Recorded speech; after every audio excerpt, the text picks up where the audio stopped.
Good morning, everybody. We are going to start off with just a quick housekeeping matter. We are online. We are recording. We're going to start off with public comment. We have set aside the first 15 minutes for public comment. We have 6 speakers signed up. We're going to ask folks to hold their comments to a minute and a half. I will keep a timer going. And first up is Vincent Owens. How about Patty Clinge? Caitlin Siegel. Gosha, I see you online. Good morning. Morning. Is it my turn? Yeah, we can hear you. Sure. Good morning. My name is Gosha Kang, and I live in Denver at 2031 Grove Street. I'm an architect, founder of Walk Denver, who is now Denver Streets Partnership. I served 6 years on the planning board, and now I work as an affordable housing developer. And I don't represent any organization in my comments, but I just want to make an observation based on all my work in the city related to affordable housing. So affordable housing often is located in areas that are historically under invested. There's insufficient stormwater infrastructure. The streets don't meet current DOTI standards. Electric grid is not up to standard. So the burden of improvements to bring the current infrastructure to the standard falls on affordable housing developer. And that takes away from both quantity and quality of units that they produce. So I am asking you today, as you're considering the projects, to look for the lens of equity and connect the dots, fund infrastructure projects in areas that affordable housing is locating to take that burden away from the affordable housing developers. And as our city is trying to figure out dedicated funding sources to create affordable housing, through this bond, we can kind of indirectly support production of affordable housing by improving infrastructure in those areas directly adjacent to projects. Thank you so much. Thank you for all your work. Thank you. Frank Rowe. Evan, where would you like me to stand? You want to come up?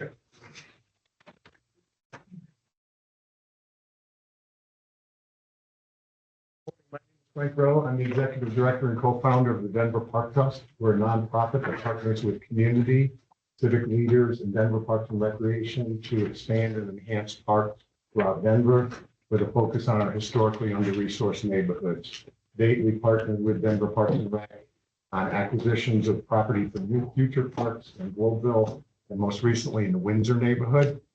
We've also worked with the Parks Department on gap funding for a playground at St. Charles Bush Park in the Cole neighborhood. I'm here today to urge us to add the Park Hill Park onto the bond for several reasons. One is that this is a transformational project. 155 acres hasn't been added to Denver's park system since 1901. And it offers more than just green space. It offers a chance for multi-recreational use, offers even community gardening. It's also important for the bond funding. You can't leave this space just fallow right now. Yes, the Parks Department will open it to public use, but we need to put the investment forward. And why that's essential is we've been working, and my colleague Michaela Perry's here, since January's announcement to gather the philanthropic community to support this. In cities like Chicago, they built Millennium Park with private dollars and city dollars. The bond investment will spur that kind of following investment from private sources. We're going to work on that, but they want to see some leadership there. And the time is now. You guys have all worked in government. You know what good government can do. Good government can lead. People want leadership now. The community, 5,000 people have returned the survey. It may not have percolated up from the committees, but it's percolating up from the community and the voters who wanted to make it a part. So I urge you to go ahead and add this one to the bond. It's a yes and. We got good parks, bridges, cultural facilities that are going to be on this bond. This one is a yes and. Thank you. Thanks, Frank. Caitlin? And you want us all up here? Yeah, that'd be great. Sorry we missed you last time. Yeah, so, yeah, Teams is its own devil. Yeah. So I'm Dr. Caitlin Steiner. I work as a researcher and a housing policy analyst at the National Renewable Energy Lab. Today I'm here representing myself, but also bringing some of the expertise that I have from that, from my professional setting. Housing is a humanitarian crisis. It is the #1 crisis we're going through right now in Denver. People are spending so much money on their rents, and that's because while we've had a couple of good solutions like building a lot of housing stock, we have not had permanent affordable housing. And what we need right now is permanent affordable housing. And what that looks like is social housing. It's the only investment that can give a continuous feedback loop of money returned back to not just the municipality, but also to other city resources and city officials that we may need. I would also say that it's growing in popularity across the United States. We're seeing pilots that have been successful in Montgomery County, Maryland. We're seeing pilots being deployed in Atlanta. We're seeing social housing funds, revolving funds being set up in Chicago. And so what that really means right now is that this is the opportunity to act and invest and be serious about all of the campaign promises that both the mayor and all of the city council members have put forth, but also what the people keep saying they want. Even in the survey, we keep saying housing is a top priority. Affordable housing, of course, but more specifically, and this is mainly because there's a difference between what people think is affordable and how we can do that procedurally, social housing. And so having something that's built by Denverites, keeping this money here, union built, and also tenant ran, social housing can be so important for building the long-term sustainability of our community and making sure that Denverites get to stay here. Thank you. Thank you. Rick Williams?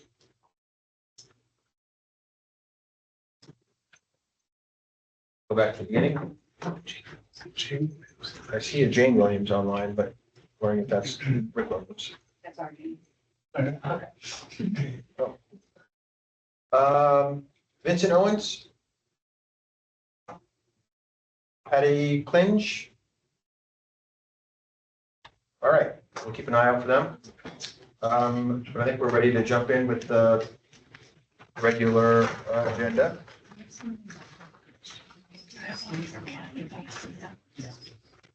Oh. Rob. We did have a Michael Gifford on, but I don't see him on now. But if he comes back, we can get him.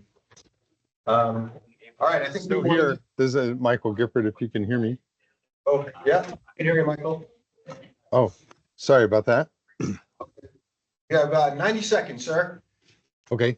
Michael Gifford, Advocacy Director for Associated General Contractors. And just a quick reminder who we are. We have 650 members who are commercial general contractors, specialty contractors, and suppliers. And we have historically worked with the city and county of Denver closely on bond issues going back many years, and just wanted to talk briefly about how we can put $800 million of work into place quickly, which I know is your plan, and remind you that the city has robust labor requirements already since the 1950s, have had prevailing wage in place, and that sets a very fair and high wage for all different crafts on a site. For example, an electrician is almost $60 an hour, between the $43 for wages and then the other dollars for benefits. And also, you have new requirements for local hire and for apprenticeship utilization. But we do not think it would be a deliverable bond package if you put additional labor requirements, for example, something that says only, say, union contractors or only certain other type of contractors can do the work. Our current membership is about 90% open shop, 10% union, and we have collective bargaining agreements with the carpenters and laborers. But we just want to ensure that all properly licensed contractors in the city would still be able to propose or bid on all bond projects. And that's the only way we're going to be able to have the workforce to deliver this package over the next few years. And we want to see it be successful so we can do another one and another one. That's a lot in 90 seconds, but I'd be glad to visit more with the executive committee or any individual members if they had questions about what I'm talking about today. And I'm glad to answer any questions right now. Thanks, Michael. Thank you. Thank you.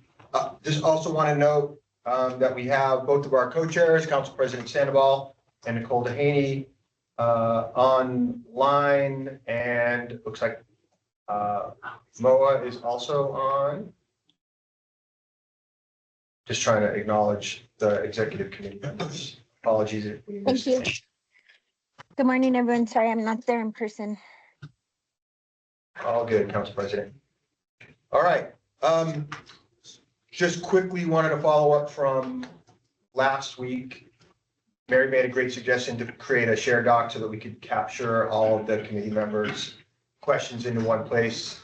You have that, a link to that document, and we will try to track and then get answers back collectively to everybody. But just want to flag that. That is a place where you can ask project-specific questions or approach methodology questions, really anything at all. And then we'll try to make sure that the answers and that information is disseminated back out quickly and to everybody as well. I think that was probably the big follow-up. There were a couple of project-specific requests for information that I included in the email that I sent out yesterday. One was about Loretta Heights, so I think we're now clear on that one. And then there was an arts complex request for more info that we sent out as well. All right, with that, I think we're going to turn it over to Jackson. What big picture, we have been presenting you with a lot of information, hopefully not overwhelming you with the volume of information, but at least providing you with the presentations and information from the subcommittees and the departments. Jackson's going to talk a little bit about citywide programs and the interplay of those with the reinvestment category. I think we want to stop talking at you and let you really start to roll up your sleeves, although Mary has no sleeves on today. And let you sort of talk at us and ask questions, and then really let you start getting to work, because the time is short, and there is a lot of work to do to try to sort and make some decisions about ultimately which projects at what level will be in and which ones unfortunately will not. With that, turn it over to Jackson. Great, thanks, Evan, appreciate it. And good morning, everybody. Thank you for joining us on a lovely Friday morning. Did want to take a quick moment before we really dig into some of the meat of this work. To really walk through how to think about citywide programs, which are a little nuanced, a little complex. Our team spent a lot of time talking about how do we approach this specifically, and just want to provide some information for you all that you can use. I think you've referenced the concept citywide. It's referenced on your Build-A-Bond tool. And so just want to provide a little more info and how you should be thinking about those specific programs. So simply enough, a citywide program is really a project grouping of like assets that serve a common purpose or really support the build out of a system. So these assets may be a smaller dollar amount, are usually scalable, and are generally bundled together into construction packages for construction efficiency or for cost efficiency. So that's why we hear the concept bundle or are kind of used throughout this process. So citywide programs can or usually include a mix of reinvestment, so fixing or putting dollars back into the current system, as well as new capital investments, so things that improve the system or add on to the system. So that reinvestments, that's things like fixing a roof at the rec center or, repaving a road, doing mill and overlay, things like that. New capital investments may be traffic calming program, adding more slowing elements onto our streets to improve safety. Or they might include both. So this is where the nuance comes in a little bit. I think our traffic signals program is a really good example. There are both needs to invest in our current system and make repairs to our signals. And we recognize there are community needs to add new signals off our warranted signals list. So these programs are very flexible. They're very scalable. That's why we've provided those unit costs to you all in the past. And know that those are amounts that can move up or down. Generally, and how this has worked in previous bond programs, those dollars get added at the program level. So neighborhood streets with bikeways might get an allocation. From there are sub-projects and that get allocated out. So the value there again is you're working with unit costs, so you can add that number up and down based on the discretion of the committee. You can also use that. One of the things that's really great about these citywide programs is as we go through this work, we use our mapping tools to see where dollars are going in and where investments are happening. We can see where maybe there is lack of investment, and those citywide programs can help add investments where maybe we don't have dollars in specific districts. So here's just I won't spend time talking about every single one of these, but this is kind of the universe of what we're talking about when we say citywide programs. So like I mentioned, some are reinvestment, some are new, and some are both.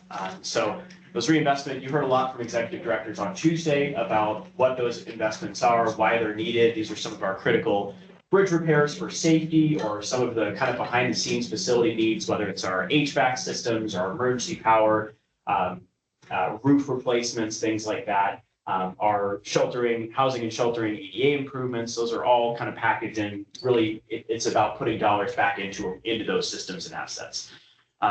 Within our new programs, we have a variety, a lot in the connectivity space, a lot in the sustainability space. So these are things like your neighborhood streets with bikeways, traffic calming, public EV charging stations. I know we've talked about the SEPTED program, crime prevention through environmental design. And then there are programs that do have a little bit of both, where again, we have an aging system. There's needs to put dollars back into those assets. And we recognize there's more needs for those things, whether it's traffic signals or park lighting, dog parks, you name it. So these are kind of the types of programs we're talking about. We go through there. Like every program in the bond, there are a variety of competing interests for these. And while it'd be great to say we're going to do one of all of these assets in all 11 council districts, that would greatly exceed the capacity of this bond. So there certainly is some nuanced decision making that this group will need to make.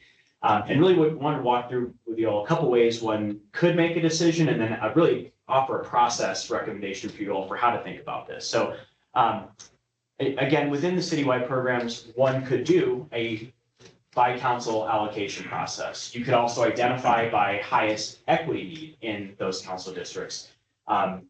Or we could look at more of a nuanced approach where we start pulling some of those sub-projects and reference those specifically at the tail end of this program. For us right now, we recognize there's still a lot of work left to do in our remaining meetings. And so really that recommendation in terms of mindset for this group is really first keeping in mind that reinvestment allocation that we discussed on Tuesday.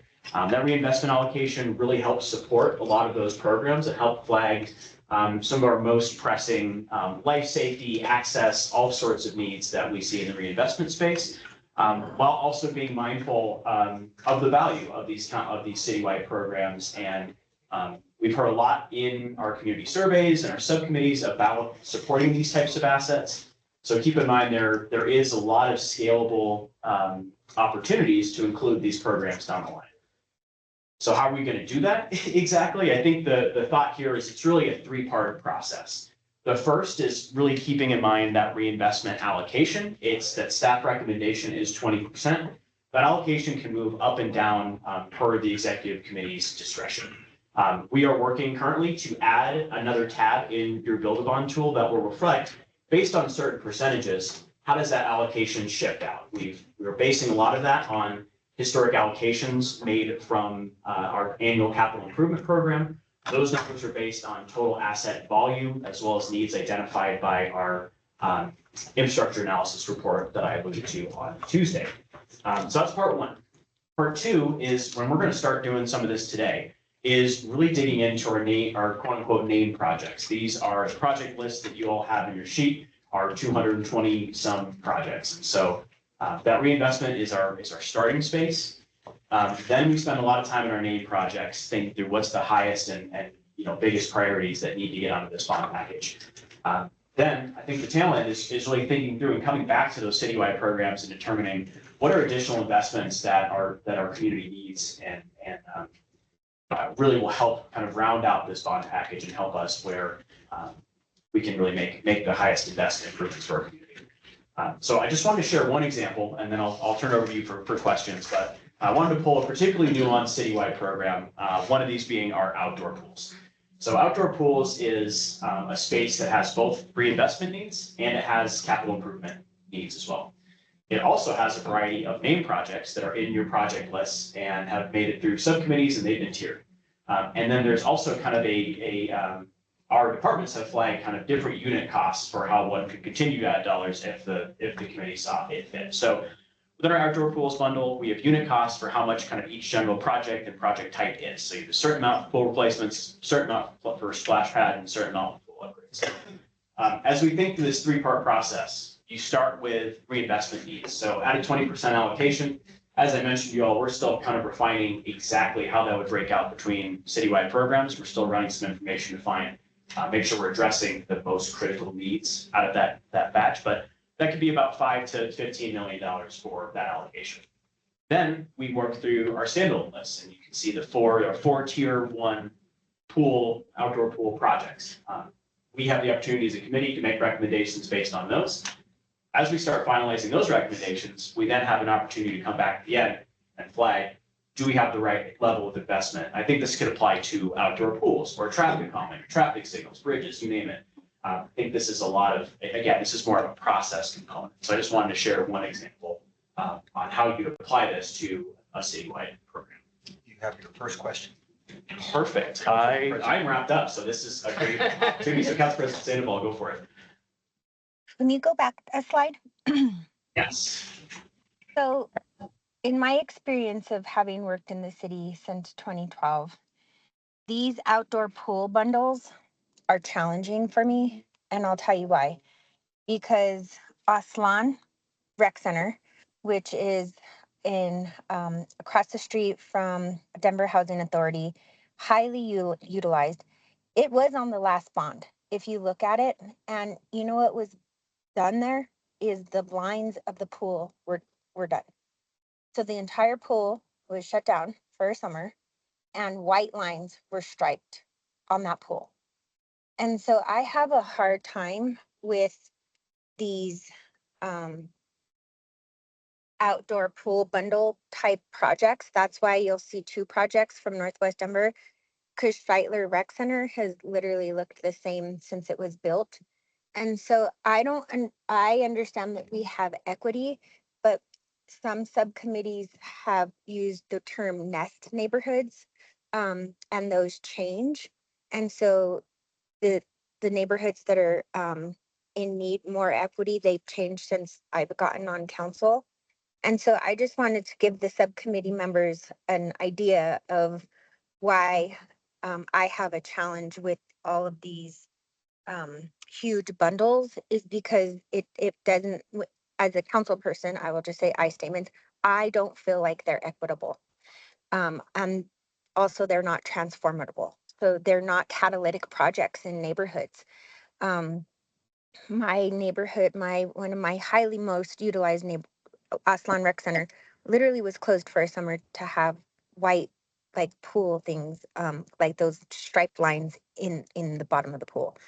So how do you base getting to my question? I know I got a lot of commentary. Getting to my question, how do you base this in equity? Like how? Like the game plan adopted? Or what's equitable? Because if you look at the medium income, AMI, Berkeley neighborhood, statistical neighborhood is like off the charts. It's been totally gentrified. But I have lots of people like myself who grew up in that neighborhood. And I have, like, my mom lives in the neighborhood and my aunts and uncles live in the neighborhood, even though their kids have moved out.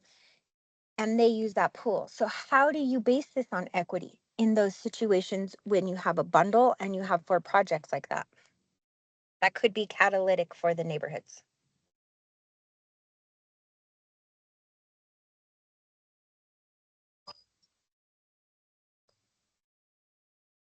Yeah, so a lot of the based on the equity, using a lot of data that Parks has just based upon usage. So I think that would be one of the things that, Parks has really good data on usage and, age of people who go to the pools and all of that, just, within those neighborhoods. And then I think with the pool bundles, I think it's, those standalone projects made it through the subcommittee process, so came up through the community surveys and the community feedback. And then I think it would also be understanding from the Parks and Recreation, what are some of their priorities for the pools and how do you marry all of that together for those equity purposes and for those pools that have the most need as well. Okay, so I'm going to have a question, Laura, based on your answer. So how do we have access to all of that data? I mean, this is, or my quote for the members, you're asking them to do all this work in a really truncated amount of time. I know we have that data, but how do you, we're on data overload. I feel like this is going to be a lot. So how do we share that data based on those 4? Are you going to share it out based on those 4 projects like Aslan, Eisenhower, Garfield, and Scheitler? Or how would you, because we don't have an equity index with that right now. We don't have that data right now. So how are we supposed to make an informed decision right now? Yeah, Council President, I think that's a good opportunity to discuss. I know what made it through some of the review materials with our subcommittees was kind of more of a detailed list of kind of what is in those bundles, what rolls up to those investments. And so I think we do have the opportunity to share out with this group. And then just from a process piece as well, I think we can, that is something we can certainly share out. But I think part of the way I would suggest going about this is, again, start with our reinvestment, then think through named projects, and then it's a matter of reviewing and kind of digging into those project lists. Once we have a decent sense of those named projects, I think will help shape the rest of this program and how to make those different allocations from there. So while we don't have a ton of time, we do have a little bit of time to review that. And I think that's information we can get out to this group shortly. So I'm going to just respectfully disagree with you. I disagree that we should start with the reinvestment. I disagree with that. I think that we need to have catalytic projects in this bond. And that is someone who has worked for the city since 2012. Bonds need to be somewhat catalytic. No one remembers reinvestment. Nobody. No one in my council district is going to remember that we painted pool lines at Aslan Rec Center. Everyone would remember if we got a catalytic pool in Northwest Denver that was highly utilized, and that's what we're asking the voters. So we need to remember that this goes to the vote of the people and it needs to be sellable. No one's going to want to talk about reinvestment in a November bond, at least in my council district. So I'll just have to respectfully disagree with that sentiment. And I think it's a fair place to disagree. I think we'll have probably ongoing conversations about methodology and approach. If we want to start with the bigger catalytic projects and then reinvestment, or the other way around, or try to do both things at the same time. But that's definitely an approach question for the body as a whole. Yeah, I think that's a great point, Evan, and something that the members and I will have to talk about. I think maybe we'll have to have a discussion on how we're going to prioritize that. Yep. Councilman, can you hear me? This is Federico. Good morning. Yes, yeah, yep, I can. Well, I have 3 questions. One, the term reinvestment almost sounds a little bit like deferred maintenance. It is. Are they kind of interchangeable? I would say they're one and the same. Okay. Yep. So when you say 20% of the bond reinvest will be for reinvestment, 20% of the 800 million, I am How do you, is that correct? I would say, so it's not a set amount. It is a proposed target. Got it. So it's Okay. completely up to the executive committee. Right. It is not something that we were seeking to set aside. It was a starting point Okay. of we need to take care of what we have as well as have absolutely what Council President was saying about bonds can be used to really kickstart catalytic developments. And if you go back in history through your term, like whether it was Park Ave and the 20th viaducts leading to eventually Coors Field and the redevelopment of Lodo, or Brighton Boulevard, like I get really passionate about this, I'm gonna pull it back.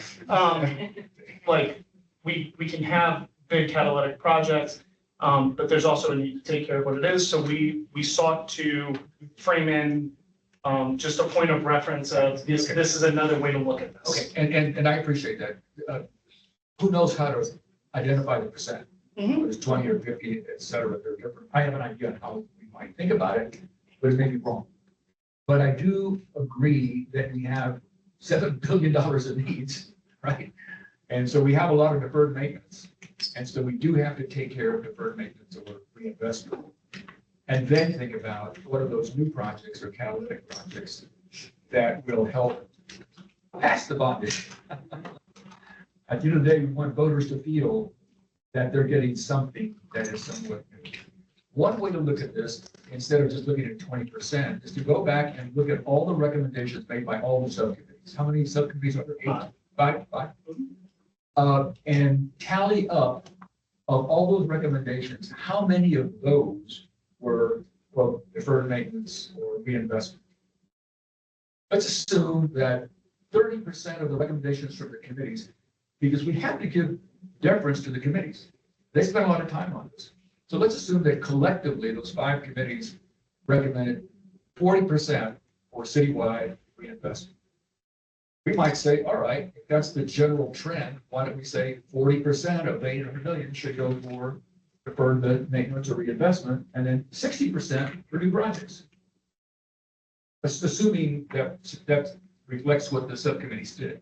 That's one way of approaching it, so that we respect the views of all the committees, because they're the ones who heard a lot of testimony, et cetera.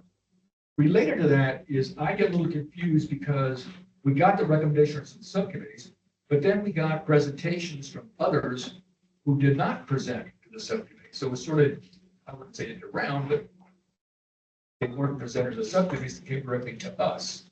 And so I'm thinking, well, if I was on the subcommittee, why wasn't it presented to me? I'm upset. Why waste all that time? So how do we deal with those new big projects that come directly to us that bypass the subcommittee? This is something to think about.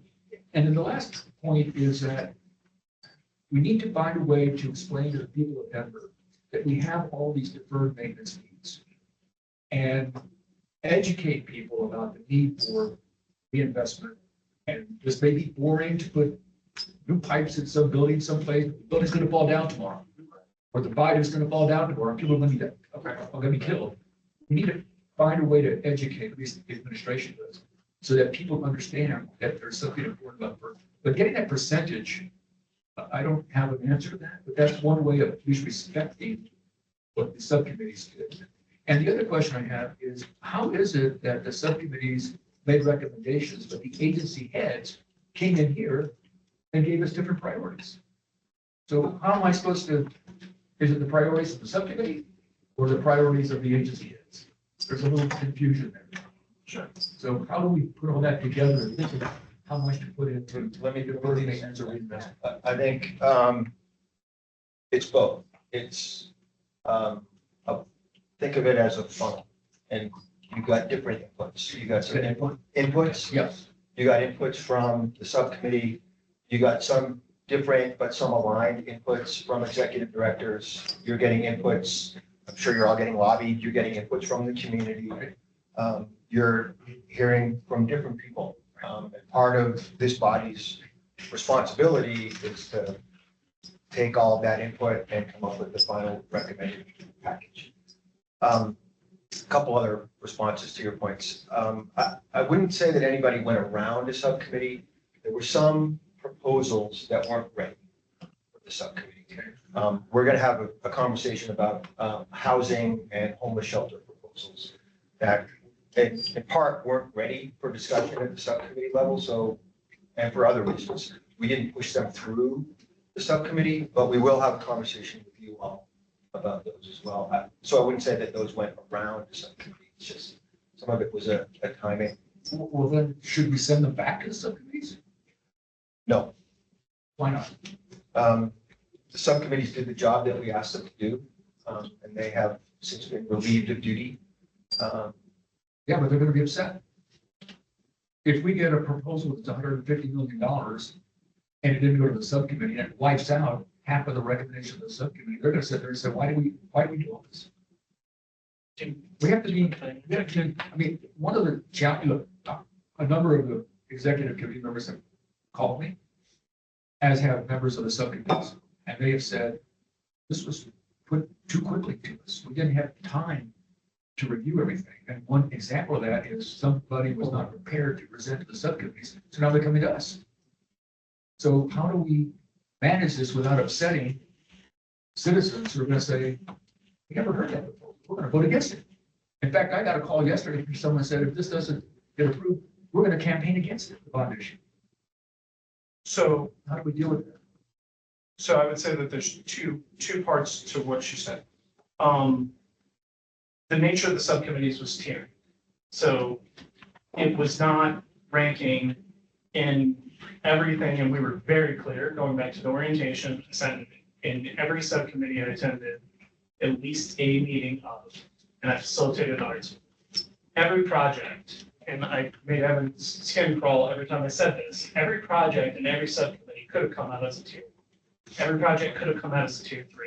So introducing another project doesn't mean that it would have taken away from the connectivity subcommittee, as an example, alone recommended over 800 million in just tier 1s. Right. So a project coming in now wouldn't necessarily mean that something drops, How do we know that?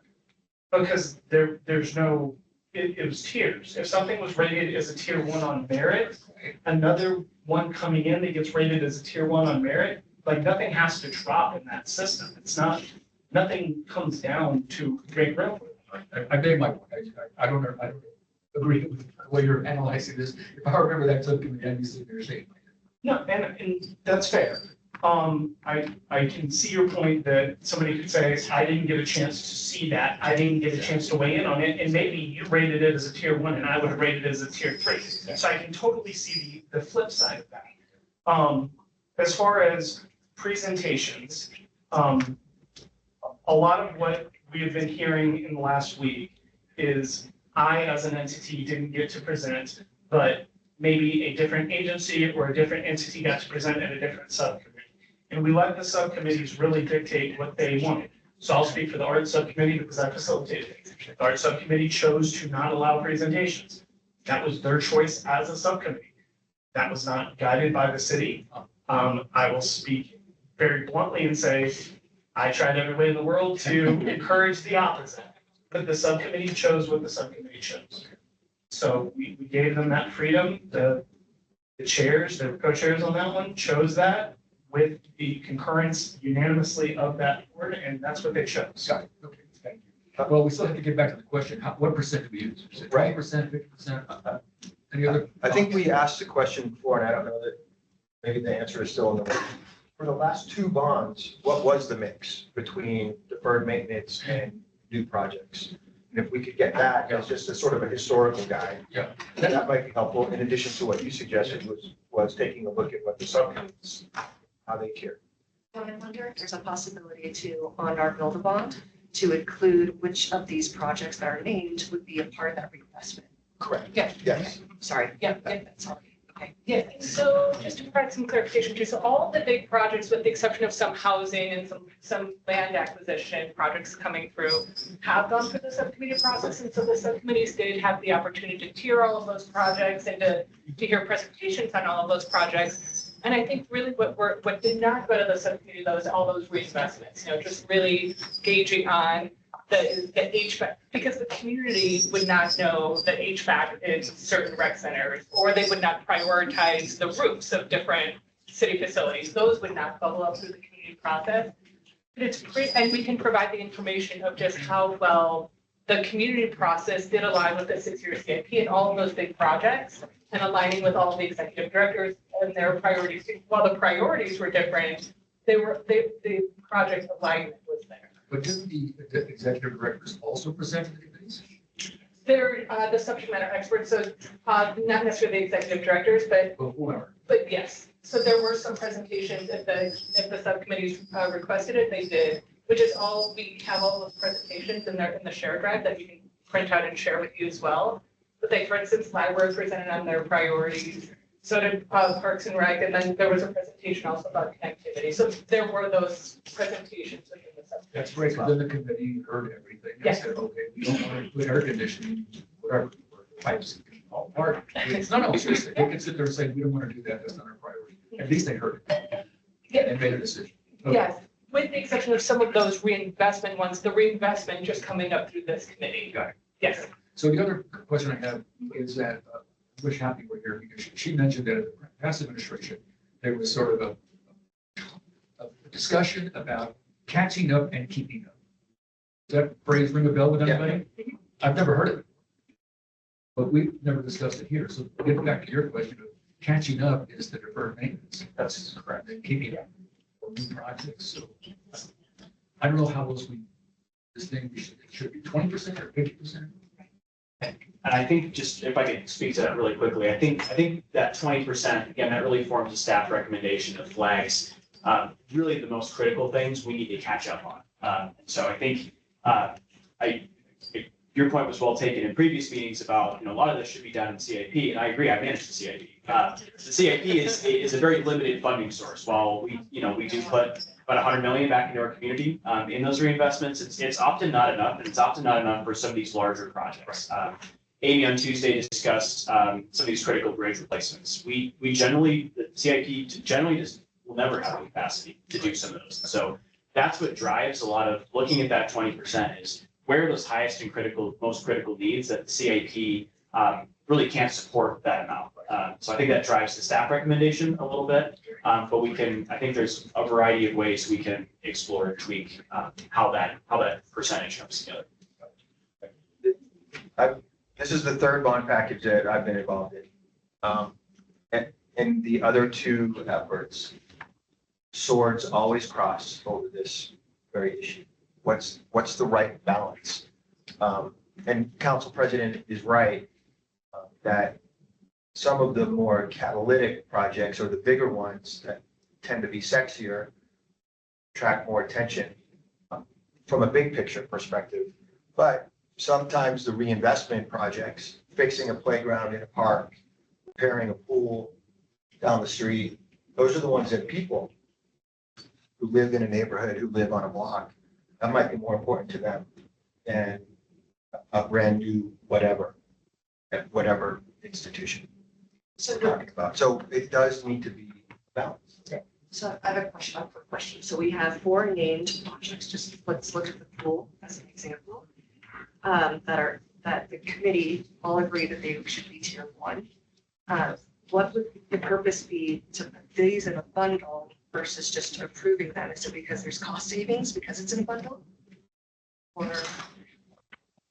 And this is kind of the trickiness that we all have to work through, right? And so, for instance, because we had so many, we should talk a little bit through the process of how many touch points there were. So through the community service and through all of the community meetings, there was only over 7,500 touch points of ideas that came up through this process. And so that kind of led through the subcommittee process, and what went through the subcommittee process was, and got tiered out was 220 projects. I think I have that number right, 220? Yeah. Yep. And so then and those projects were tiered. So that Axland Pool, the Eisenhower Pool, Aquatics Experience, those all bubbled up through the community process. And the other thing is that Parks also has their priority pools, which, hey, we know this pool is in disrepair, and this would also be on our list to do it, but didn't necessarily come up through the community process, but it's on their priority list, perhaps. And so that's where we really kind of have to thread the needle between the standalone projects that came up through the community process and through that reinvestment and that bundling. Sometimes it's easier, like for street signals, maybe it's easier just to bundle it together from a programmatic perspective, because it's just easier to manage once we start delivering that. Because we wouldn't want to name in the ballot, like all of these different tracks. It just gets really messy trying to manage the program then from a delivery standpoint. But so these are, and it's just threading that needle between all of the citywide programs, the tiered projects. So we could put those standalone projects in a bundle, or you could name them. So I think there's just kind of threading that needle. And to a point in Mary's question, easier to manage, I assume should mean cheaper, right? If it's easier to manage a Yes. project. I mean, Yeah. I think that was a really important part of your question, Yeah. right? Is it cheaper to bundle these projects? I think a good example of that would be, it particularly shows out in more like traffic calming projects or playground rehabilitation. You can do a larger contract to do a system of like traffic calming improvements. You could do, you can set it out in the district, you put it in one contract. We're gonna get a lot more cost efficiency versus 10 different 200K projects. I think there's a difference between bundling individual projects and bundling a citywide need like traffic stabilization or whatever it is. That's obviously easier. But my question is, did the Parks Director present to that committee those other needs of maintenance of those other? They did. things? Not the director, but Well, the, whomever. yes, But yes. as a committee, did prioritize that? Did this? Both? Yeah, please, anyway. Hi, Oh. I was a facilitator for parks, so they decided to sort of go with the agency recommendation because the Parks and Rec Department sort of laid out their data collection and how they use the equity scores in the neighborhoods to decide what projects to work on, aging, infrastructure, that kind of thing. So the Parks Subcommittee decided to go with the bundling recommendations that the agency set out because those are the highest need. And the subcommittee decided to go with those recommendations. And the named projects were all tier 3, I believe. And that was similar for the facility subcommittee. So the rec centers went through the facility subcommittee. And similarly, they decided to accept Parks and Recreation's priorities for the recreation centers and their pools. Because of their data-driven approach. And they also have an equity lens through all of their data as well. Thank you. So can I ask one more question? Absolutely. I apologize. This is my first bond, so I've got lots of questions. So let's go back to the pool bundle, because it's important for these communities. You got a lot of feedback about them. So say we were to bundle them into reinvestment, and because we're finding cost savings, could we name those projects? Could we say, okay, let's do 25% or 30%, whatever it is, and it's $60 million because they're savings, but if we were to do them individually, it's going to be 80 million. But we call out those 4 projects and say that those are the 4 that will get reinvestment in addition to, $5 more million to do the rest of the pools in different communities. Okay. Yes. All right, well, that's helpful. Yes.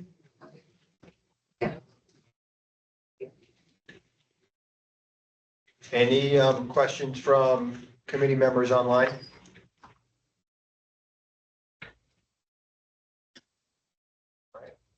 Nope, no questions. Everybody, appreciate it. Thank you, Jeff. Hard work. It is. Yeah.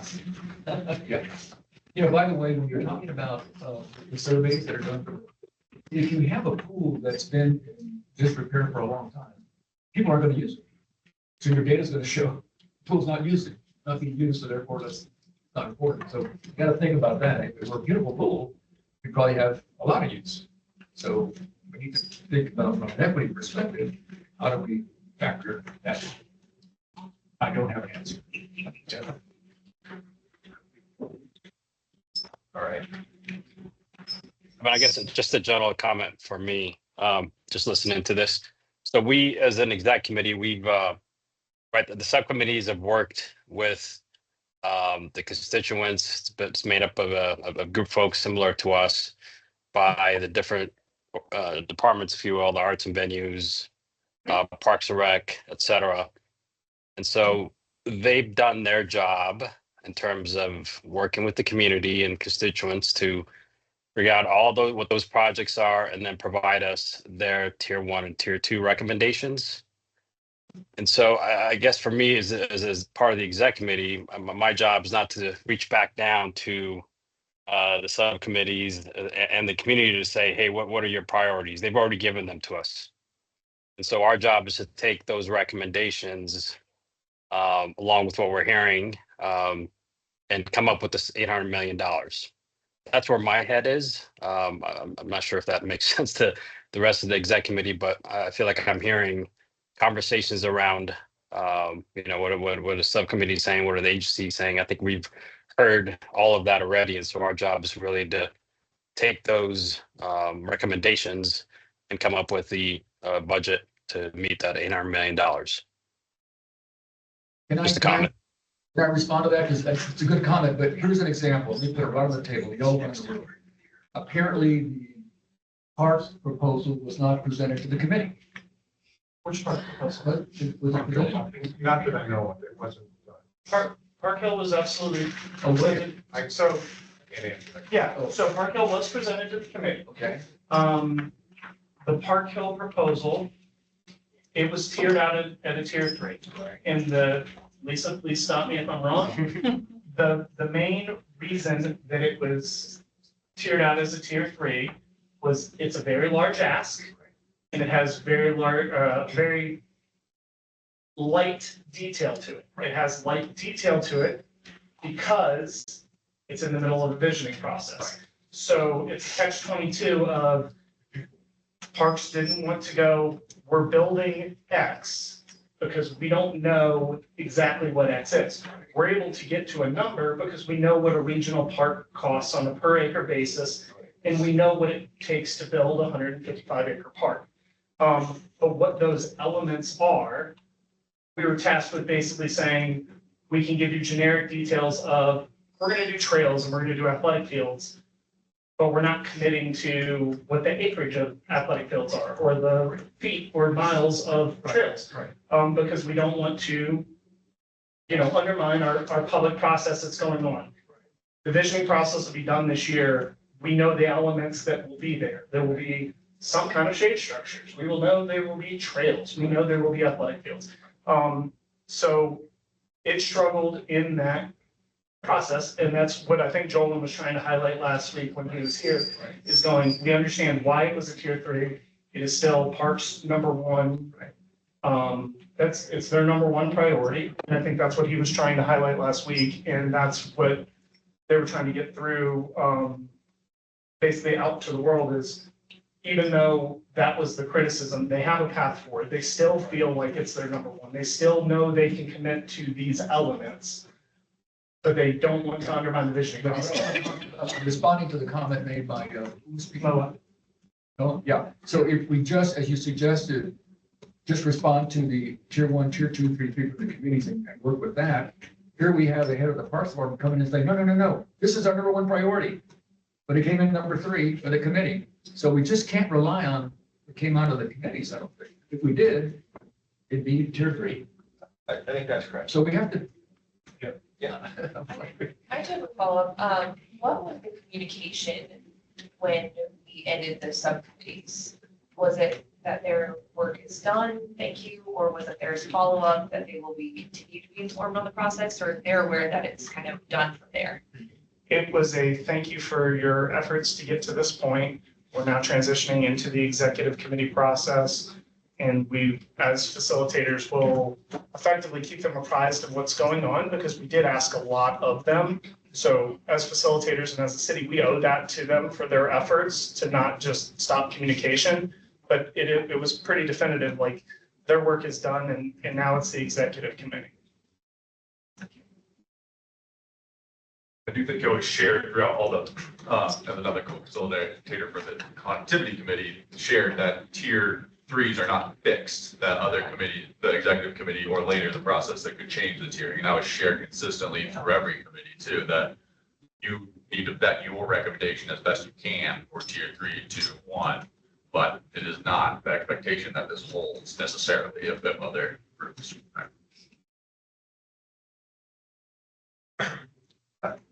We are asking a lot of you. And in some cases, the inputs that you're getting conflict with each other. Well, let's get back to the question you asked earlier. The big one, what's the percent? I think we decide, but 20% is what's recommended because that's the minimum to be able to maintain. Is that right? The minimum's not necessary to maintain, so it's just a recommendation and pulling what the percentages were within Elevate and Rise as well.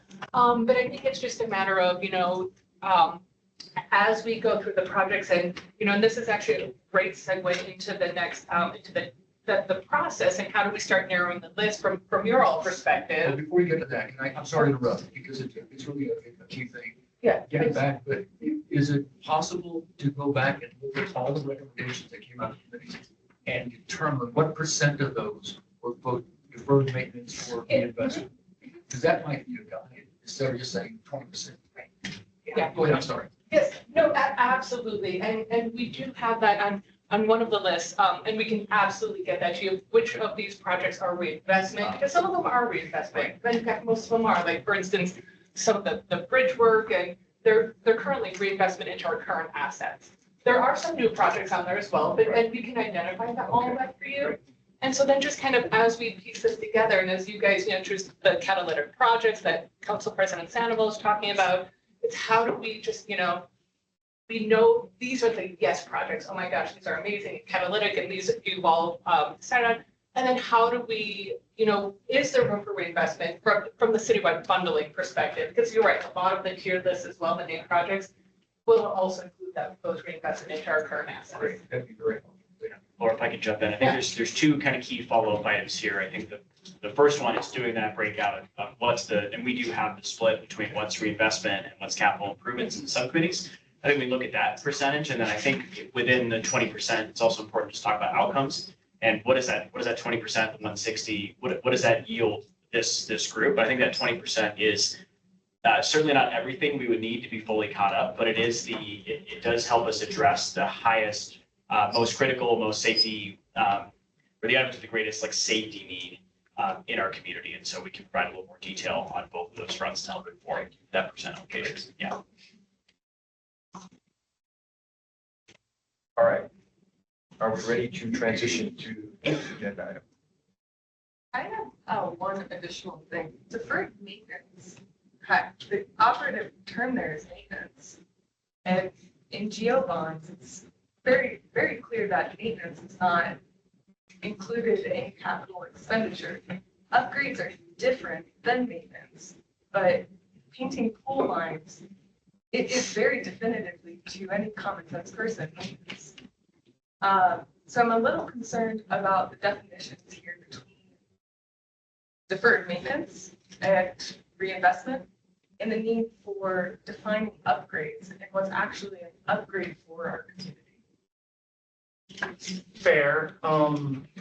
I think there's geobonds are absolutely allowable to be spent on deferred maintenance. So that's a misunderstanding. So that's fundamentally incorrect. Operating and maintenance are very clearly listed as things that are excluded from geo bonds.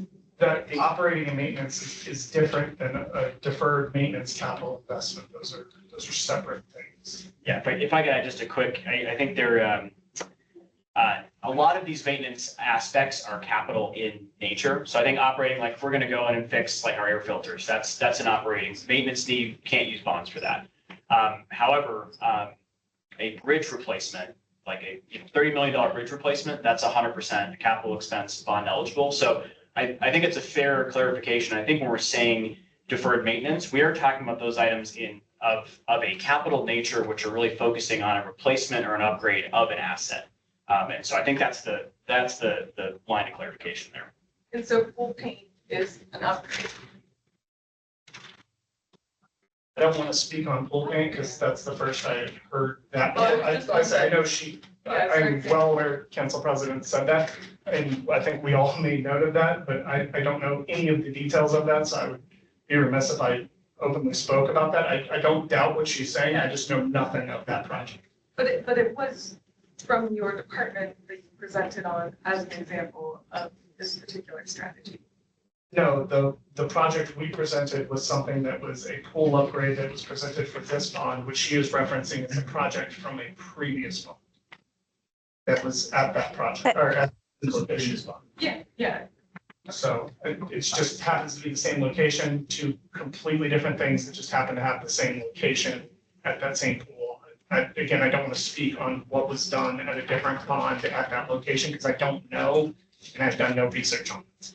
Your point's a good one. But I think that her point is a good one because it's not. So if you ask the people in my community, was Aslan Pool fixed? Obviously it wasn't, because now it's still on this bond. So that was my point, is that these deferred maintenance projects, yes, they are needed 100%. I'm all about, like, we need to make sure that we have our parks maintained. And yet at the same time, people don't understand that it's part of a bond project. They think that it's probably normal maintenance. And so for me, to have the bond, Aslan on another bond, means that no one knew that that pool was quote unquote maintained to what it's supposed to be. Now they want something different. So that's my point. I mean, without saying it in a different way, but that, to Federico's point of what's deferred and what do we need and what's catalytic, I think that the executive bond committee needs to figure that out, because people in my community in Northwest Denver don't know. Everyone knows we got a new park and Inspiration Point from a bond. Everybody knows that. Everyone knows we got a new playground on Sloan's Lake. Everybody knows that. It was catalytic. It's huge.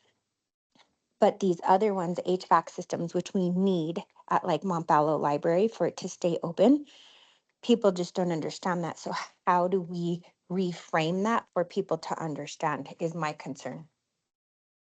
Operating maintenance, not allowed. Capital maintenance, allowed. And just to chime in here, I did get the percentages in Elevate. So Elevate was our bond in 2017. It's a $937 million bond. That was 21.7% were citywide programs, and that reinvestment with the biggest hitters were paving and bridges. Isn't that one? And then in RISE, which was a bond in 2021, approved by the voters in 2021, it was 18.6%. How much was RISE? The 260. No, 260. Yeah. And I'm sorry, the exact percentage on Elevate again? 21.7. 21.7. So just to provide some context as we're thinking through all of this. That's very helpful. And did we learn anything from that? I mean, what I'm saying, did we learn that that wasn't enough? Because now we have. Jackson would say. I mean, I would, don't ask Jackson, nobody asked Jackson. If we still have $7 billion of need, obviously we're not catching up with just 21% or whatever it is. And these are the big questions we need to educate the people of Denver about. You're right, Councilman Sandoval, people don't understand these intricacies, but we have a responsibility to educate people and inform them about. We don't take care of deferred maintenance, it's going to cost you twice as much 5 years from now. And Secretary, if I may, I think there's another important piece too, and I think the community question is a good one as well, about what types of deferred maintenance go into the bond versus what kind of is handled through CIP and other funding sources. Right. And again, that's where I think it is the library rehabs, it's the bridge replacements, it's the systematic road repaving. I do think those smaller maintenance projects, we can and do fund out of the CIP, where it is more functionally about, doing these smaller level improvements. I will say, I think as the committee thinks about reinvestment and thinks about these broader projects, I would encourage these larger, more, I think catalytic can be applied in deferred maintenance sense in terms of, we're going to take a bridge that we can't fix otherwise, and we're going to get it fixed. And I think there's value there. in a bond program as well. So when you think about reinvestment, there is a size and capacity component. I think that's where the value comes out of this specific allocation. Moa? Yes, yeah, sorry, Laura, can you repeat those numbers again? Sure. Elevate, yes, bear with me for a moment. 21.7 was the citywide programs in kind of that reinvestment bucket. And then in Rise, it was 18.6%. Thank you. And again, if I could just repeat my question, did we learn anything from that? If you were doing this, looking back 5 years ago, would we be saying, God, this wasn't enough. We should have done 30 or 40%. I think that's a good question. I also think if we think back to the world that the Elevate bond was executed in, that's also a very different world than the one we're making decisions in, right? And so I think it helps to understand past percentages. But I mean, we're in a very different federal context, right? And those bonds we're inside of, right? So these are super complex questions. And I think the really hard part about our job is we have to take all of these bits of information and then bear the weight of decision making, right? I mean, I think we should use as much data as we can and apply learnings. And I'm in the biggest agreement around our responsibility to communicate the nature and rationale of our decisions to the public. I think that's 1,000% correct. And I think there's a bit of this that is, we are the deciders.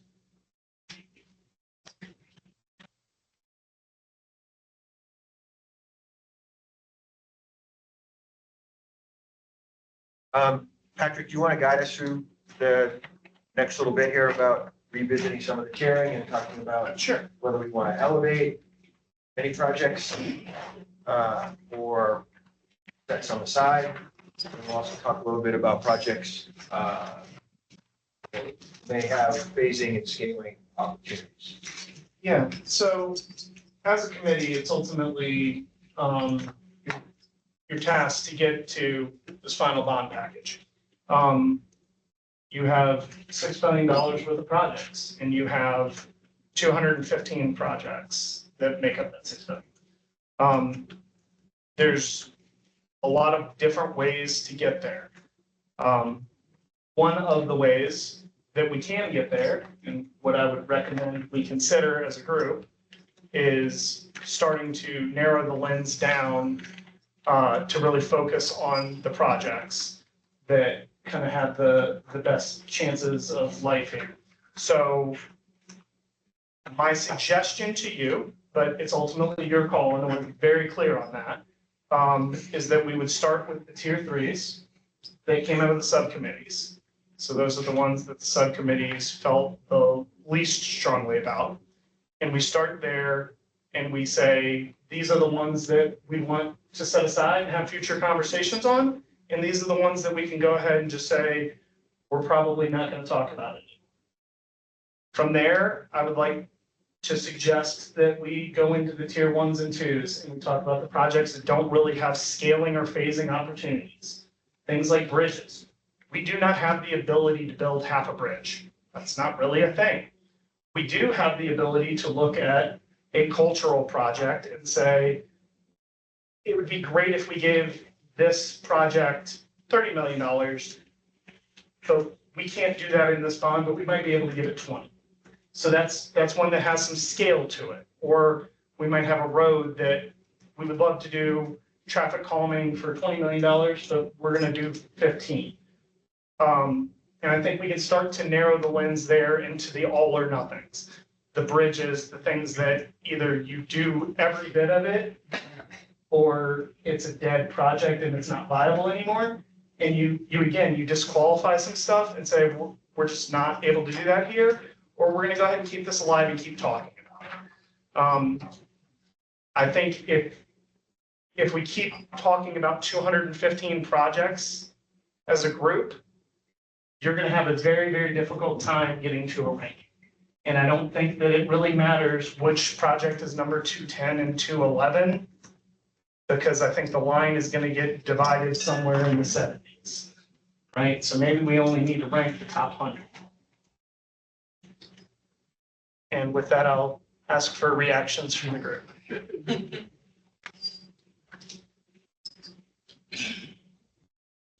question would be, we had talked about kind of layering on the reinvestment or deferred section kind of over a matrix.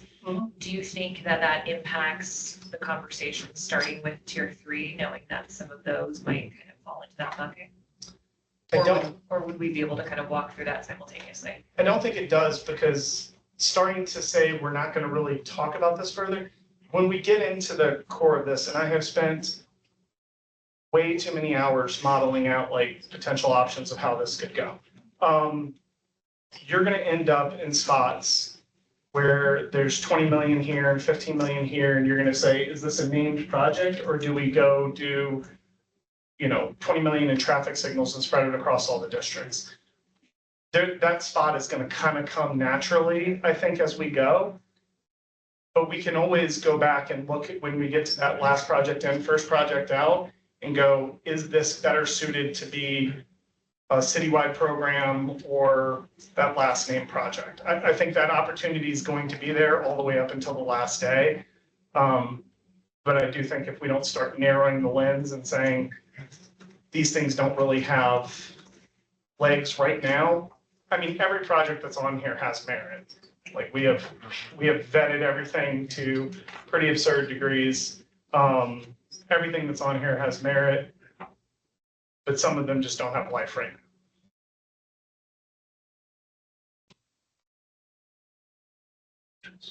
now.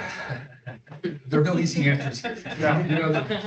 All of you who are involved in large organizations know that when you start a project, there's a lot of excitement and everything. Then when you start it, you get into the messy middle. We're the messy middle now. Well, we're going to get through it. So Patrick, thank you for your suggestion. I have a counter suggestion. It's just something to think about. When I look at budgets and you have to cut, this is kind of a situation where we've got how many billions of recommendations? 6. We got to cut something. I look at the big ones. If you really want to find effective cuts, go with the big ones rather than play around with the small. So just so the committee members know, I spent about 3 hours yesterday going through the DOTI recommendations that were made to us. And there are 82 million, 60 million, very large projects. But in a number of them, it said they were only conceptual. There was no real work done. They weren't ready to start, etc. And some of them, if you go back to the original work, it said, well, if it turns out not to be feasible after we spent $20 million studying it, just continue it. So my thinking is, well, then why are we even going to look at those if they're not ready, if they're not, feasibility hasn't been done, take that $60 million project off. Day one. Because it frees up $60 million of a bunch of other smaller projects that are ready to go.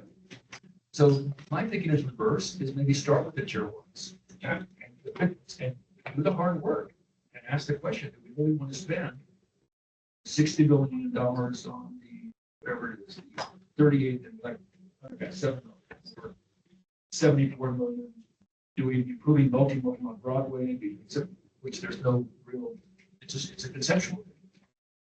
I don't know. We could spend a lot of time looking at the tier 3s, and but they're, I don't want to use the word nickel and dime, but they're much smaller and they don't have a big impact on getting to the 800 million. Does that make sense, or am I thinking about this wrong? Well, I think it makes sense, but I, from my perspective, I would love to understand like which projects are a part of the reinvestment, so that we can just take away that, a lot of the projects that are already tier 3, tier 2, tier 1, right? Like, let's try to like minimize the amount of work that we're trying to do, because I think that we all have like, this from my perspective is super important. So we can have that information first, then we can probably dive in and dissect the projects as we need. Okay. So the reinvestments we asked for, like, that is just kind of a set aside of money. So you can look at that as we would take citywide programs and allocate it against that. You can look at it as Secretary Pena did and say, like, the overwhelming majority of the connectivity projects could be classified as reinvestment. Like that's kind of the nature, like a traffic calming project could be classified that way. every bridge could be classified that way. The reinvestment projects on rec centers are gonna look different, right? Like that is pools, that is roofs, that is things like that. So we could flag things that would classify that way if you wanted to and say, we could flag it that way. I mean, if you wanted to make the argument, you could easily get to 50% of this bond has a reinvestment element before we ever look at the list itself. I mean, I could throw darts at this and say, well, that's got reinvestment components. So what we can do, and I'm like scrolling through the list, we can absolutely provide that, you know, so what we've also gone through is, Secretary, also to your point, you know, just about the project readiness as well. So we have identified, we can absolutely get it to those projects within the tier list, the tier that the subcommittee is tiered, you know, those that are either reinvestment, like so the bridges or some of the, you know, just that one through the tiered process. So we have that of what's a new asset and what's a reinvestment or a renovation of a current asset. So we can provide that information to you if that would be helpful. And as well as if land acquisition is, you know, is needed as well. And obviously for more of the new assets, that would be the, you know, and so we have identified all of that for you that we can absolutely get out if that would help this group just getting their heads around, your heads around all of this of how to just kind of start parsing through it. So let's say we are ready to start at tier 3. What's your recommendation now of even which category we start going through? I mean, that's our recommendation, but I mean, I guess that's. I have a super scientific way of doing it, which is alphabetical. So there's 4 arts and cultural venues ones, so that's where I would start. But we could literally go however you want. Again, I think there's definitely 2 different ways of looking at this. You can either narrow the lens by disqualifying things that we're going to spend the extra time talking about, or Secretary Pena suggested we can go identify kind of cornerstone projects that the committee goes, this is what this bond really feels like it wants to be thematically, and we're going to build everything around this. Right. Well, I would ask that if you can do that, but then also add which projects are scalable. Because I think that's what, I know we already talked about that, but like let's layer that on to our build a bond as well. So that we know what is scalable. And then from there, as a committee, we can kind of get there to understand which projects look like they should be on this bond. But back to your point, Patrick, yes, you're right. Maybe everything on connectivity is going to be deferred maintenance, but you know, maybe then as a committee, we decide anything that's above $10 million or $50 million, that's when we start talking about whether or not that should be a part of the bond or if that should be a part of reinvestment, and we can kind of decide where that percentage lies. What do you guys think? I get what you're saying about reinvestment.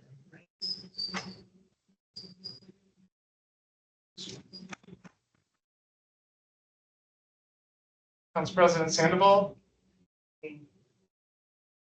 thoughts?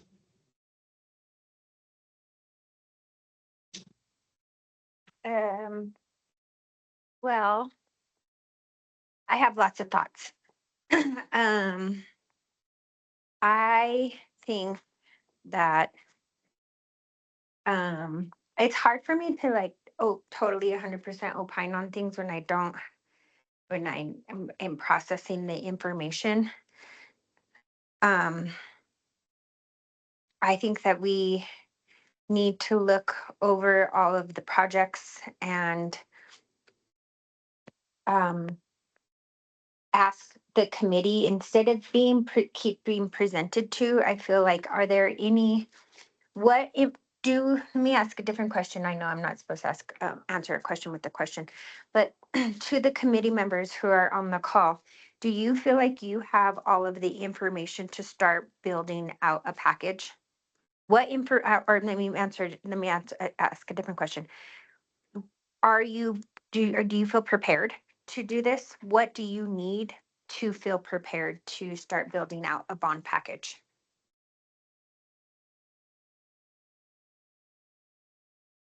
And I'll just say the reason why I'm asking that is because out of all of you, I have the most information. I was working on projects from the 2017 bond. I started with the city in 2012. And so I've seen the 2017 bonds be built the projects. I've seen the 2021 bonds. And I serve not on this just executive bond committee. I also serve on the executive bond committee that's building out all of the rest of the two bond projects. So I have a plethora of information. Um,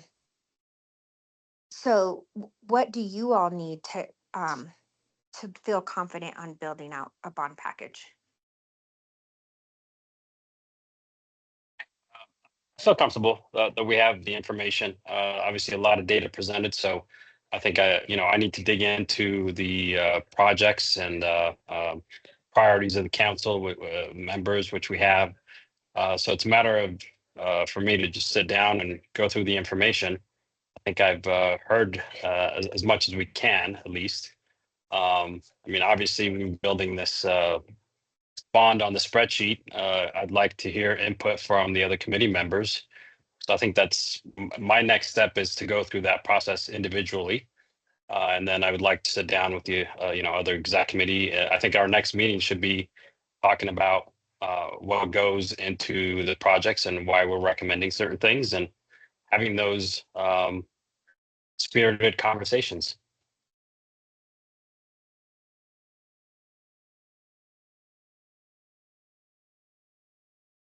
It'd be helpful to just sort of practice, put up a spreadsheet on a screen and just sort of hypothetically start, like Patrick said, start with arts and culture because it starts with an A, and look at the tier threes. Just have a conversation. Again, practice. And by the way, can I just apologize? I need to leave at 10 because I had made a medical appointment long before I knew this was going to be a 3-hour meeting. So it's already been 10. So I apologize to all of you. Sure. Sorry for upending people's lives. So, this is just the tier threes that I, Maybe the build a lot would be helpful. that has so many locked cells and everything else. Like, I'm not comfortable. That's a Jackson thing. I'm not comfortable there. Let's see if I can. Why is it? There we go. Okay. So let's just start at the top, and I'm going to do this in like the most Luddite way possible, and I'm just going to highlight things that we like and don't. So Burns Park sculpture renovations. It might be helpful as well to see just the source. So also included on this is, whether or not it was on our 6-year CIP, if it came through from a council, and it's not that it's not a council priority, but if the source came through via council, and also if it came through from the public, which the majority of these came through from that public process that we spoke of earlier as well. Yeah. I have the council feedback form too, so any of these projects, if we want to hear back from council members, I have that. Sure. Of which Burns Park. Yeah, so Burns Park is some sculptures, roughly Colorado and Alameda. There are some sculptures that are currently being repaired from vandalism as part of the public art program. There are 2 sculptures that are not currently funded for that. The feedback from the committee was that they just did not feel that it was high enough to warrant consideration at this time. It is a Councilwoman Sawyer provided project. The Botanic Gardens. Let's stop at Burns Park for a second. Got it. And kind of playing off of what Council President Sandoval was saying. What kinds of questions would you all need in addition to what you already have about the Burns Park proposal in order to be able to make a decision? Not asking you to make a decision, but you feel like you have enough information make a decision. I'd like to know if the council person from District 5 is supporting this. She supports it and provided this project. This was one she suggested. Is it like top priority for her? It's not top priority. It was one that she wanted to put on because it's a gap. Public art has a limited amount of repair as well as their normal 1% funds. They have a responsibility to the entirety of the city. They're going as far as they can in this part. It does leave a slight gap there. So It's only $1 million. it's actually, Only. yeah, it's actually less than that. So there's a chance to scale it down. The million would have been for everything in the park. And we were able to, like, so her original request was for everything. Public Arts Repair Fund is picking up part of it. You could easily just pick up the delta, and have, I'd have to pull the exact number, it's probably 350,000. See, that would all be important. So for 350,000, you could bring a lot of happiness to a lot of people in that neighborhood. Might be worth. Okay, so that's one we could flag and say that's additional consideration, and we would provide some information. Subcommittee chaired it at a 3. Right. Councilwoman was very clear in her comments. It should be a tier 1, in her opinion. Oh, okay, well, that's important. She lives there, and that's her district. So we can bring you some additional information. Okay. Denver Botanic Gardens. They had effectively 3 projects that they bundled into one. The committee felt that the ask would have been better received as 3 individual ones.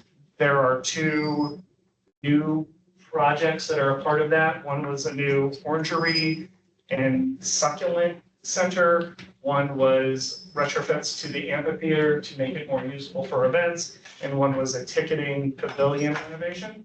The committee said, had that come through as 3 separate projects, they likely would have tiered one of the 3 at a higher tier. But with all 3 together, they felt that it was just not the time.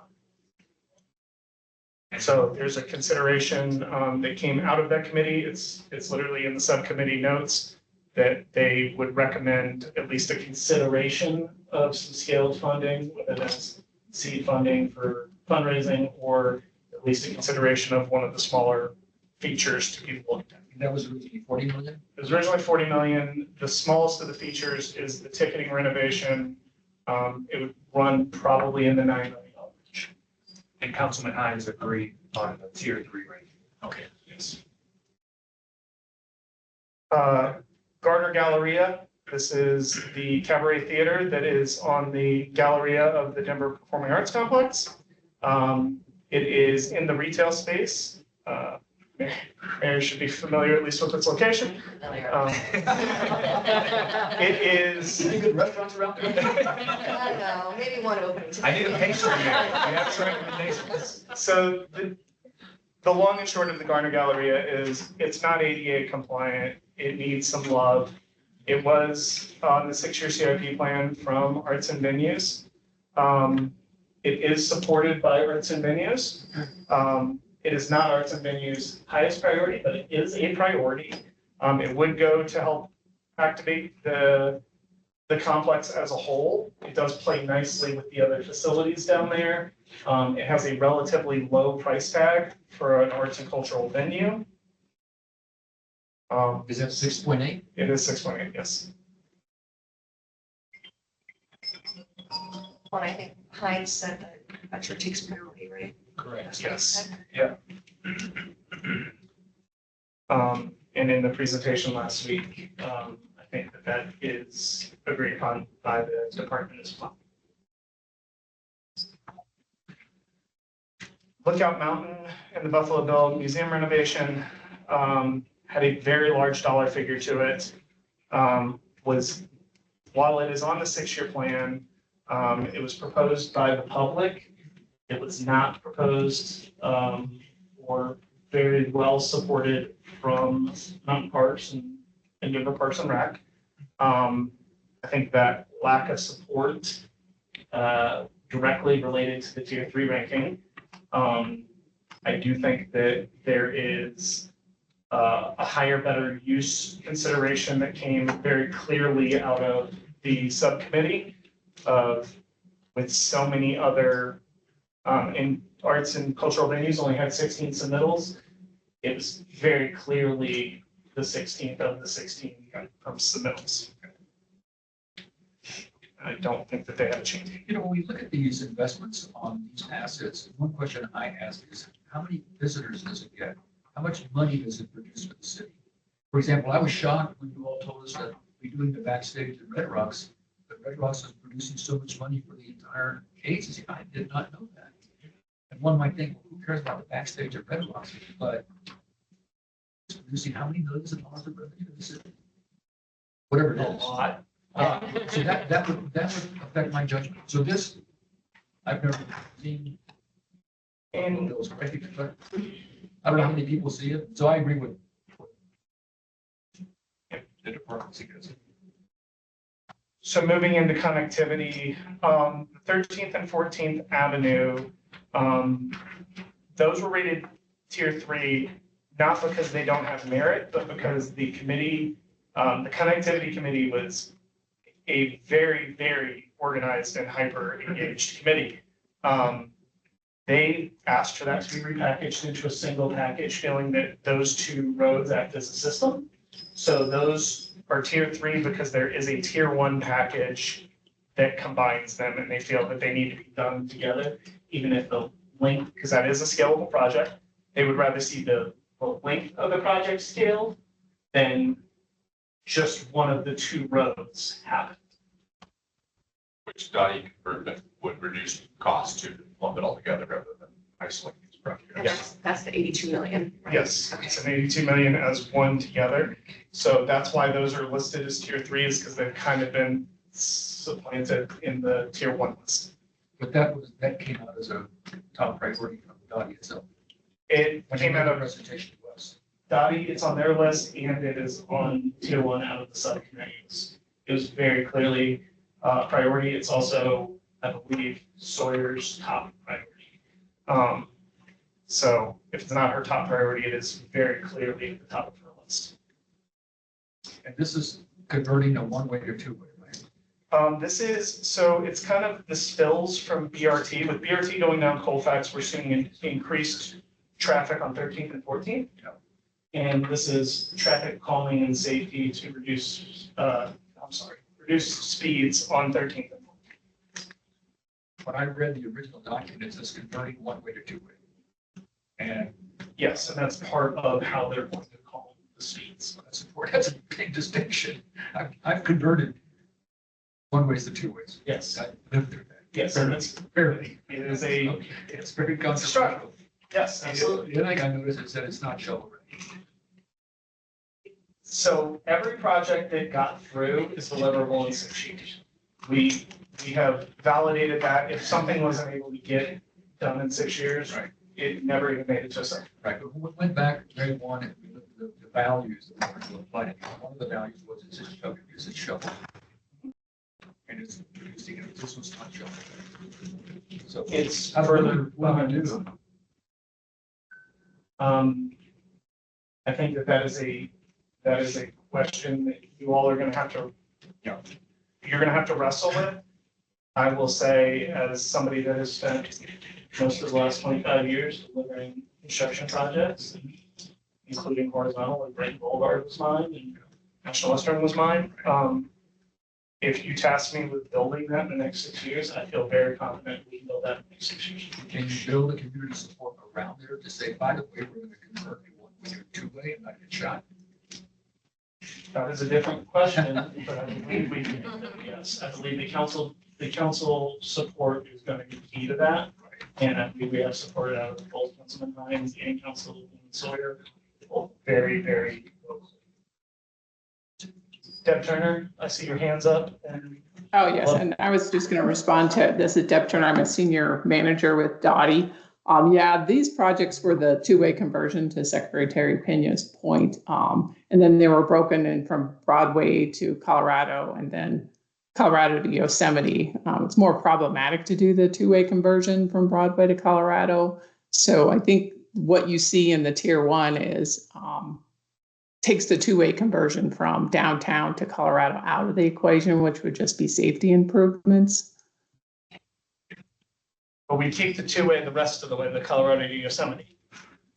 Correct. Yeah, I know there is some question with the BRT, as Secretary Pena also brought up, to see when that would be a viable time to do that, as we see BRT come online and the traffic patterns are shifting. But yes, it does leave the two-way conversion from Colorado to Yosemite.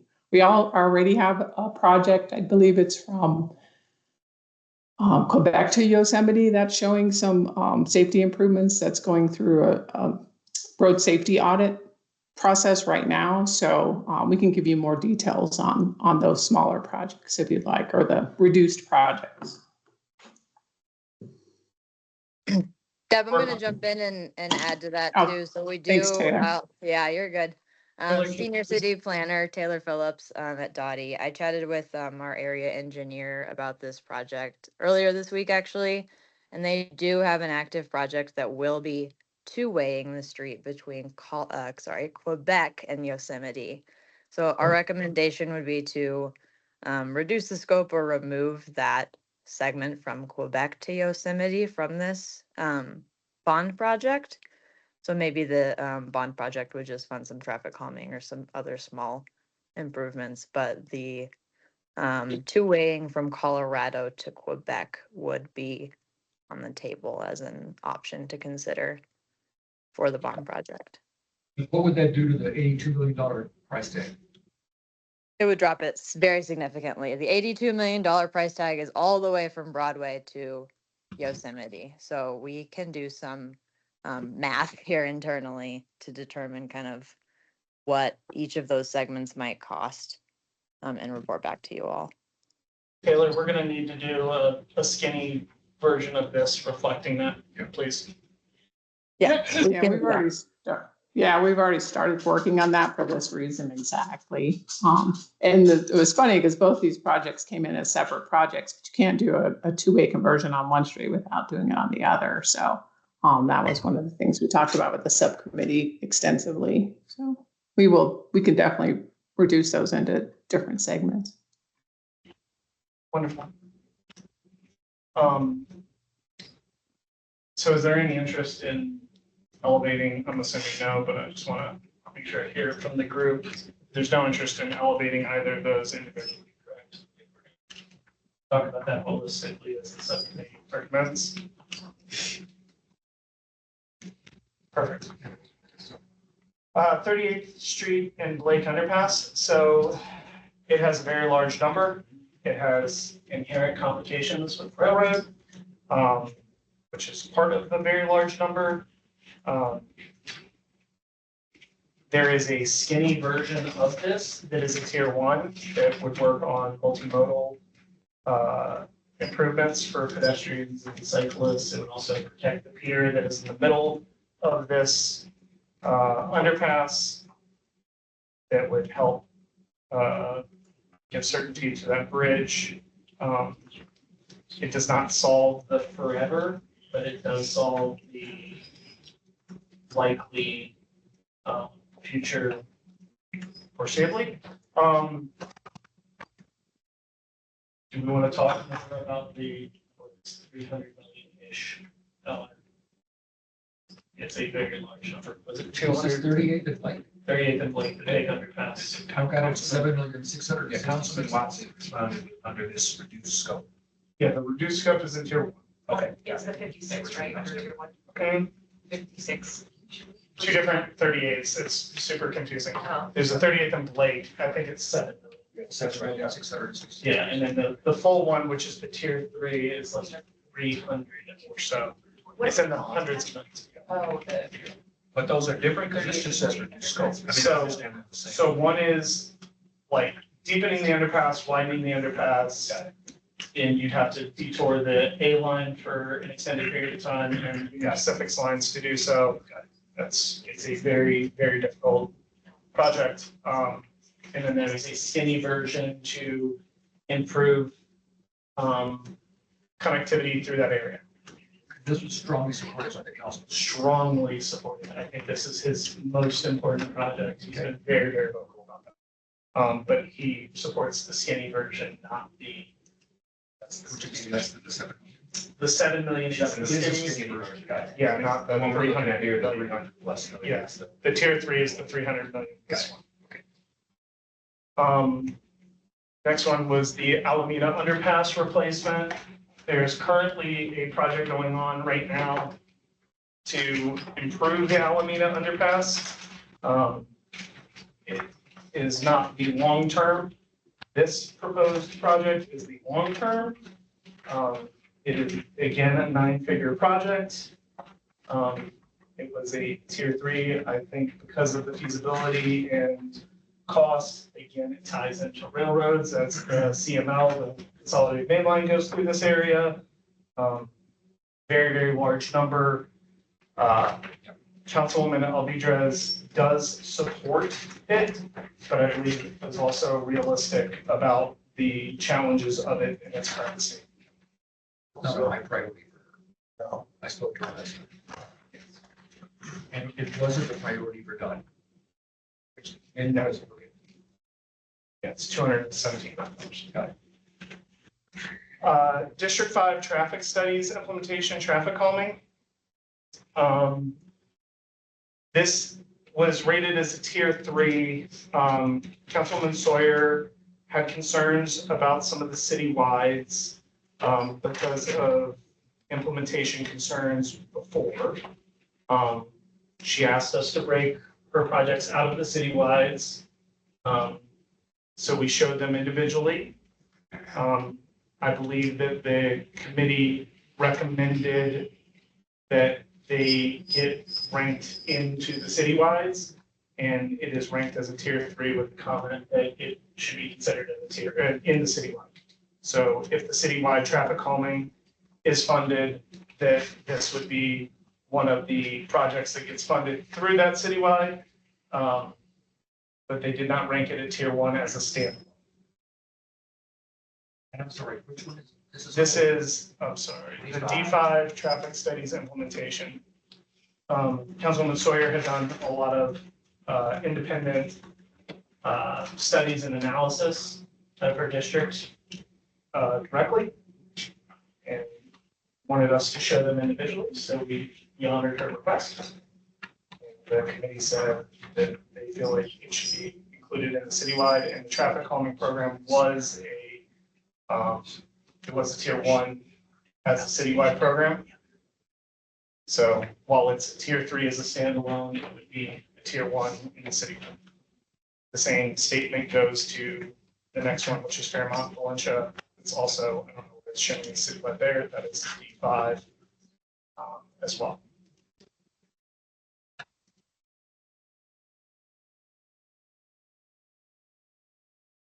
Any concerns or desire to bring any of that up? And that's different from the traffic signal. There's so many of these. It would be traffic calming, the citywide traffic calming program.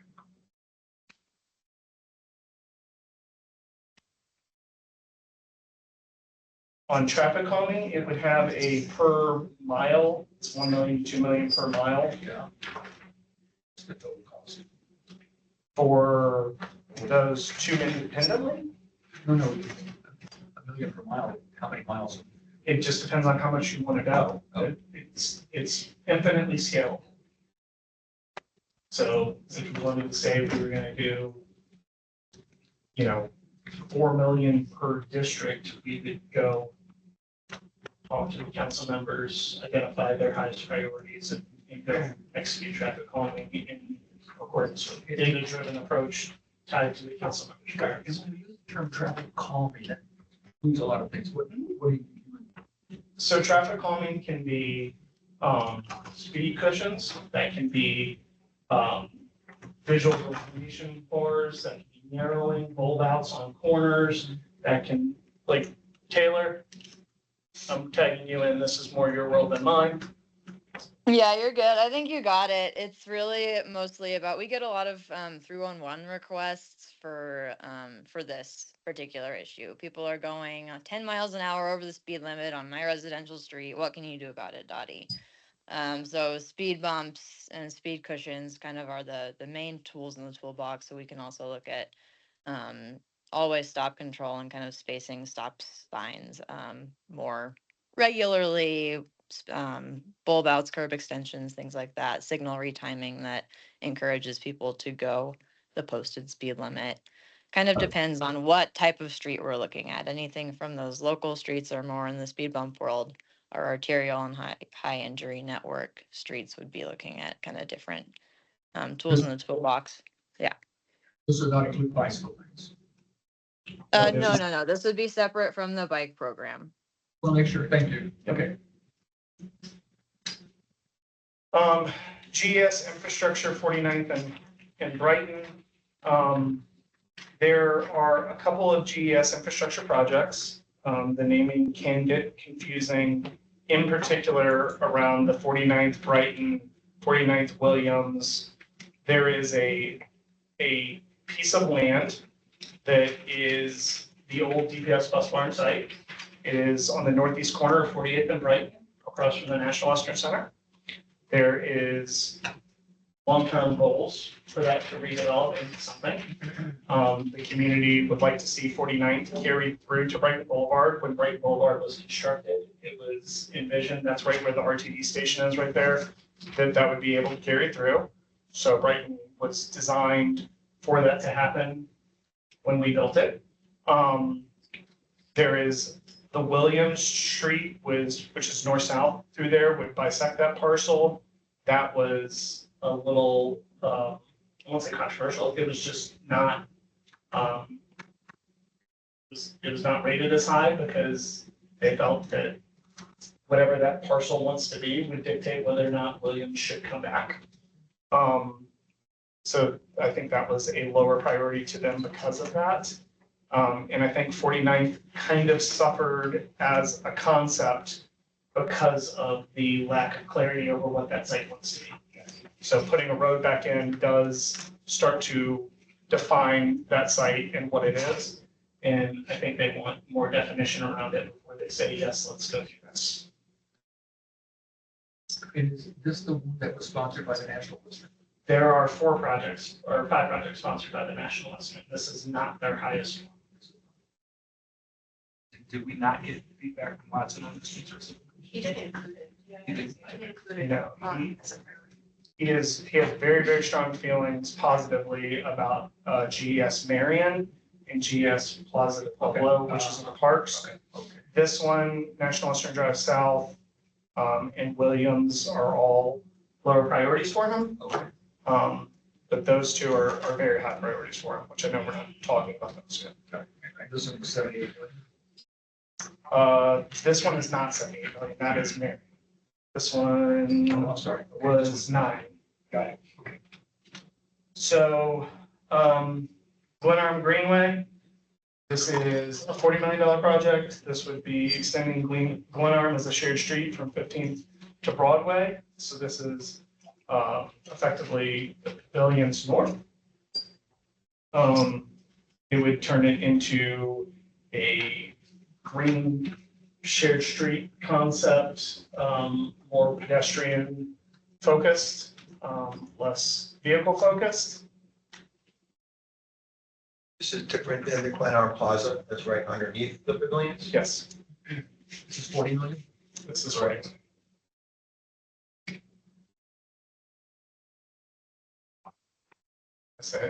I don't feel like this one just didn't get any traction. This is low to medium. It's got DDA potential if that wanted to go in the future, the new Downtown Denver Authority, and I think the access to those funds does make some of the District 10 downtown projects less appealing to some of the subcommittees because they view that as another source of funds. So if you can't get it here, you could get it there potentially. Hill Parkway conversion. This would replace the roadway in one direction with a linear park while converting the other side of the parkway into a 2-way street. This came up from the community. 68 million, very big price tag. I don't have, do you have Councilwoman Sawyer's comments? I don't think she supports this. She's adamantly against. Yeah, so I'm stopping short of, I think, using her comments. I would say she does not support this project. Larimer as a car-free street was the next one. 47 million, turning Larimer into a car-free street in Rhino, focusing on green infrastructure, really making it more of a park street than a car street. Again, I think that it's just struggling to get traction. It's not that the concept doesn't have legs, but it didn't have legs. It's just This is where we had one block closed through COVID. Yes. Earlier this year, actually, right? But they wanted, I think, a significantly larger stretch than one block. Yep. Lowry traffic calming. It's again another traffic calming one that was asked to be broken out. I think it's tier 3 for the exact same reason as the other traffic calmings, that they viewed it as having great merit, just not as a standalone. Quebec over Airlawn. Just to go back for a second, I'm looking at Councilwoman Sawyer's Okay. comments. That's important. We would prefer this to be a higher priority, brought by the community during the winter traffic study. So no preliminary work has been done by the city. So. On Lowry, do you want to? Yep. Do you want to flag that?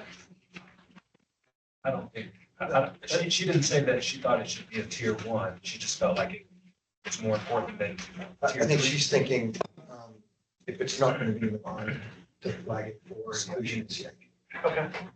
Still needs to happen. Yeah. Got it. Quebec over Airlawn. So this is, there is a old rail spur that goes underneath Quebec, just south of I-70. There is a need to replace that bridge.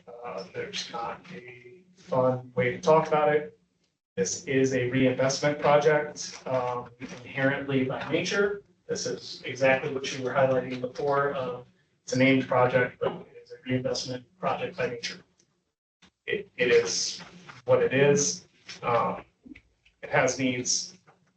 Unfortunately, it didn't get traction in the subcommittee. Rocky Mountain Ditch Storm and Bridge improvements. I will, the Rocky Mountain Ditch is a complicated thing. It is owned by the Rocky Mountain Ditch Company, which is tied to Coors. Some of it goes underneath right of way, some of it goes underneath houses. It is a complicated thing. I know Councilwoman Sandoval has some very strong opinions on this. So I don't want to step on your toes here, Council President. There is a strong feeling that we should not do this out of the bond, and that it should be the Rocky Mountain Ditch Company's responsibility to deal with it where it crosses the road. Is that a fair representation? 100%. And it's not, there's certain aspects where it's an issue. Like at Mount St. Vincent Home, and I'm working with them on the issue, but it runs a block away from my house, and there's just no way to deal with it. I mean, it literally runs through people's yards. So there's one part where it runs through a block of a community, and I think they just want that done off of Wolf, turn it into a park. But it's not a priority for my community. Okay. Councilwoman, this is Frederick. I need to excuse myself. My apologies to all the committee members, but just for your information, I gave Evan a document of some ideas that I have about how to proceed, and I shared them with the 2 members who are here today. Evan, maybe you can share with the rest of the committee. I appreciate it. Will you email it? I'm sorry? Will you email it to me? Sure, I can share. Yep, you got it. Yeah. Thank you. Sure. The RFB, so that is a flashing beacon signal. That is, again, at the request of Councilwoman Sawyer, we broke it out. It was proposed by her, was rated as tier 3 and recommended to go into the signalization citywide. Then on her spreadsheet, she suggested that this be included as part of the build out of Memorial Park, which is a tier 1 park improvement. That's her comment. So I guess there are 2 different ways to get to that. Smith Road extension. Again, significant dollar figure. This is kind of where Smith Road ends. It's just south of I-70. It almost acts as a frontage road. It's kind of over by Quebec. There wasn't a lot of discussion about it in the committee. It's a very large dollar figure. The traffic data over there is pretty low. It is never connected through or has not connected through for a very, very long time in a significant way. I think that the community put it forward. It was not supported by Councilwoman Lewis. I think there would need to be a lot of discussion about what it wants to be and what its purpose is. And at $200 million, it just did not have any life. Tennyson Shared Street, improvements on the shared street for Tennyson and Berkeley, green infrastructure, pedestrian, and park-like amenities. I don't have Councilwoman Sandoval's.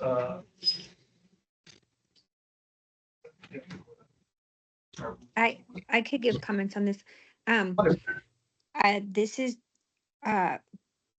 Tennyson. What they're thinking of is from 38th to 46th. My concern is the fire department is on Tennyson, and when we've explored this idea, Tennyson is the major thoroughfare for the fire department. So I think that's why it's always been tiered really low. Is there's not. This came from community. But it didn't come from the Tennyson Business Improvement District, or like not the improvement, the Tennyson business.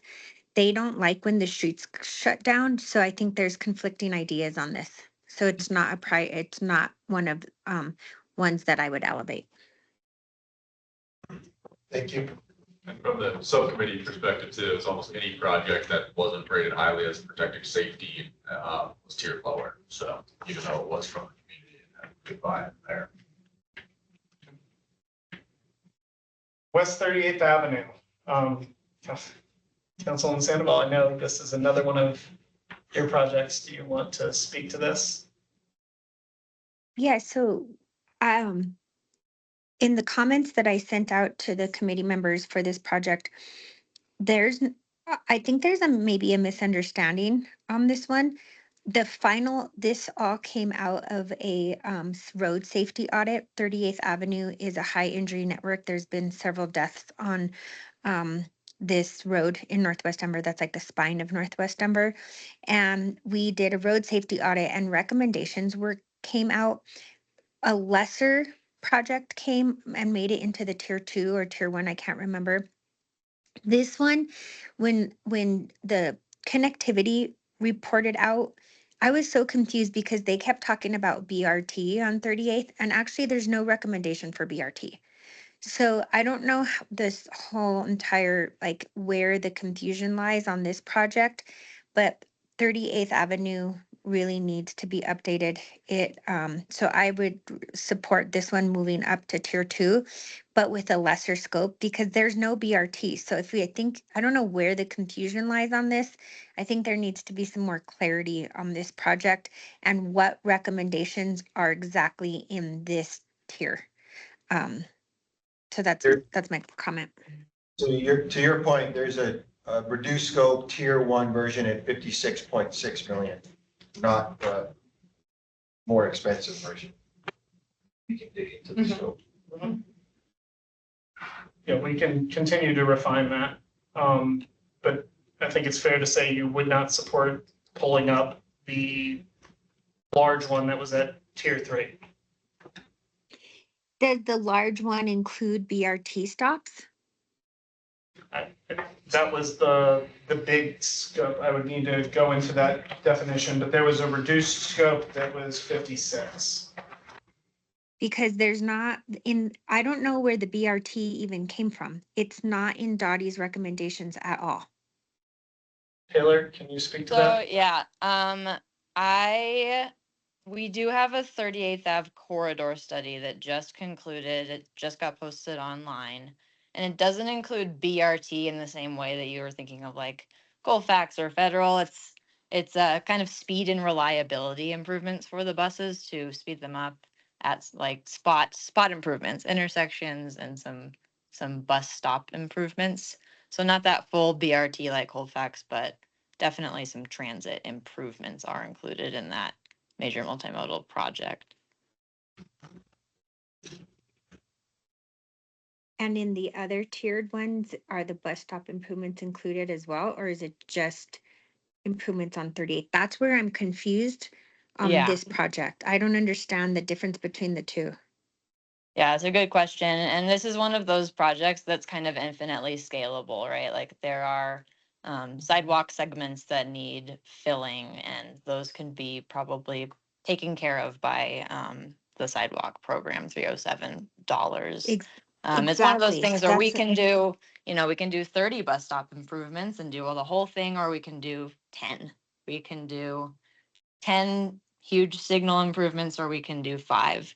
So we're kind of looking to the committee to kind of get that recommendation on how much we're wanting to spend, and then we can kind of do some of the math and make some recommendations for what's critical and what may be less important on 38th. that would be great if you could get the critical ones, because 38th Avenue is critical. That's why I got it in a bond. I mean, that's why I got it in a budget amendment a couple years ago to do the road safety audit. So whichever one's the critical one, I absolutely 100 support. Okay. I don't know if Yeah. that's this one or the other one. So that was my confusion on this. Thank you for the help on that. And Councilwoman Sandoval, are there certain extents that you'd want us to look at, like Fox to Federal or? So it's the 38th Avenue corridor study. I got an amendment so that it's all the way from Inca to Sheridan. And so hopefully we can make some improvements throughout that entire corridor from Inca west to Sheridan. Okay. Is the description for the reduced scope says there's 8 stops approximately listed versus the initial 10 to 12 and the greater version. So I think that's the gap or part of it. So for the sake of moving this one on, what I would suggest is that we would address the scope on the tier 1 project and scale up or down on that one and go ahead and let this one kind of slide off to the side. Is that acceptable, Councilwoman Sandoval? 100%. Perfect. Awesome. Walton Streetscape. This is, I believe we identified that this was mislabeled as District 9. It's actually in District 10. Yes, this one is in District 10. So this is downtown Colfax to Park Ave. And it is paint and post and concrete bulb outs and green infrastructure on Walton. It was not, I don't think we had any real reaction from Councilman Watson, other than that's not the Walton in my district. Yeah. And Councilman Hines said it was not a priority for him out of the bond, and that there were other issues that we would want to address holistically with Walton before addressing just this segment. So. What, between what and what? Park and Colfax. The Wawata Street improvements, that's multimodal improvements along Wawata, creating a high comfort bike connection to Union Station. Really just improvements, Chestnut to 16th Street Mall along Wawata. So again, projects kind of in anywhere around DDA really struggled. Again, this is one that is mislabeled. I think this is in District 10. Next one down is the Wind Coop Festival Street. There were multiple discussions about Wind Coop. There is a shared street concept. There is a festival street concept that is primarily really just at Union Station to activate Union Station and extend the plaza into the roadway there. I think the committee's feeling was generally, if you do it, do more or don't do it. And I think that's what we saw here. And Councilman Hines concurred with the tiering. Keep it at 3. Yeah. So moving into, so as we get into the parks, I'm gonna preface this by saying we saw a lot of some of these park upgrades should be in citywide park upgrades, they should be in citywide pool upgrades, they should be in citywide playground upgrades. So a lot of things that are addressed as individuals, we heard kind of generally a couple of statements repeatedly. This is not in an equity area. I'm misrepresenting this? No, cool, awesome. It's not an equity area, so it's not a priority, or this should be in a citywide program.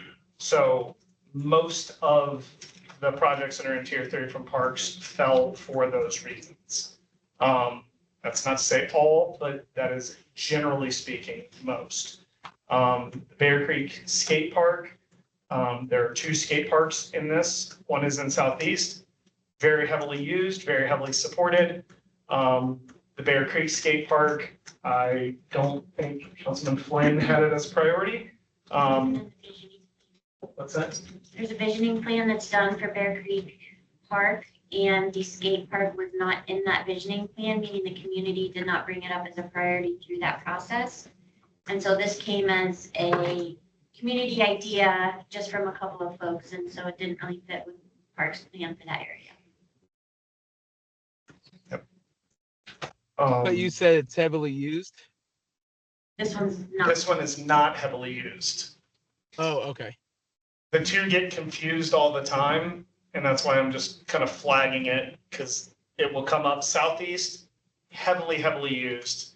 Bear Creek in the Southwest, not seemingly supported. Ben Bazoff, Benedict Park, Belmar, all kind of the same things. It's equity and citywides. Those are the things that we heard repeatedly. Carla Madison, the statement out of Councilman Hines is Carla Madison has, is a fairly recent build. It was a very expensive build. And if we were going to do a dog park in District 10, he would rather see it in another location. We do have a dog park citywide that, is that tier 3 or tier 2? So it's a tier 2 citywide dog park program. So that's also another way to get to improvements at dog parks across the city. Central Park Amphitheater, not heavily supported by Councilwoman Lewis. There are 2 amphitheaters that were proposed in District 8, Montbello and Central Park. It seems that Montbello was significantly higher, both out of the subcommittee and out of Councilwoman Lewis. Again, equity was a main driver in how the subcommittee looked at things. So you'll see that continually come up. Cesar Chavez Park. Do you remember anything about Cesar Chavez? It needs upgrades. It's not on the list of priorities for Parks and Rec, just because there are other playgrounds that are more in disrepair than Cesar Chavez. Council President Sandoval, do you want to say anything about Cesar Chavez? No, I'm good. Oh, awesome. Cherry Creek Greenway, not, I mean, just not a high priority. Again, equity was a struggle. City Park, Chennai Park, Civic Center, it's kind of all, it's the same thing. So we can just kind of glaze through, and if anybody wants me to stop and talk about anything, please stop me. Downtown climbing wall was a higher, better Let's use. go back here to Cherry Creek for a second. and Sure. just Make sure that. Council perspective there. Yeah. She didn't include it. She asked for that to be tier one. You see it?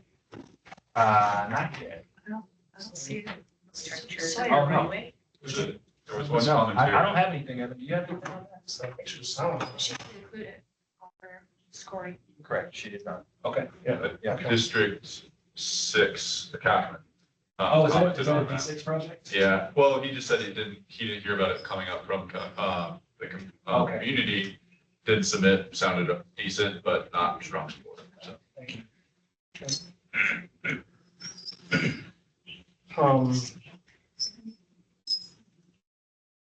Say Bannock Street has potential DDA funds, the downtown climbing wall, not the highest best use. I was there for those conversations.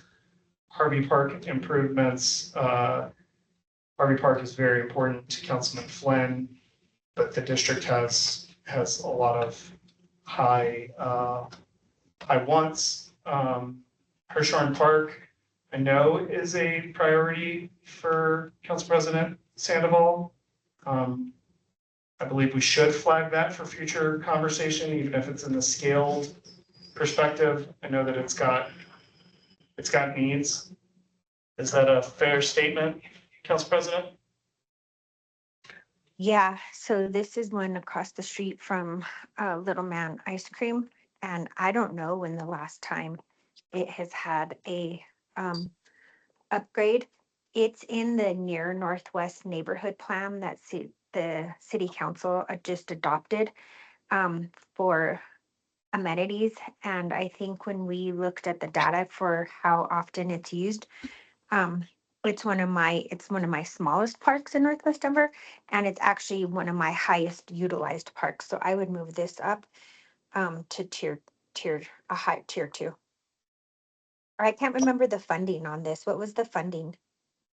4.6 million. So you have a ton of scalability here. Yeah, so I would scale that down and just do a playground replacement. And that's what was called out in the neighborhood plan. So that's what I would support. I would not support the 4.6 million. Okay. Similarly, there was a big effort on Lindsley Park. I know that this is one of Councilwoman Sawyer's highest priorities. She does not support the full. She does support a scaled version of improvements to the dog park and resurfacing the tennis courts and a playground, which would be probably a third to half of that proposed budget. I would recommend that gets discussed further. But that's up to you all if you guys would like to flag it.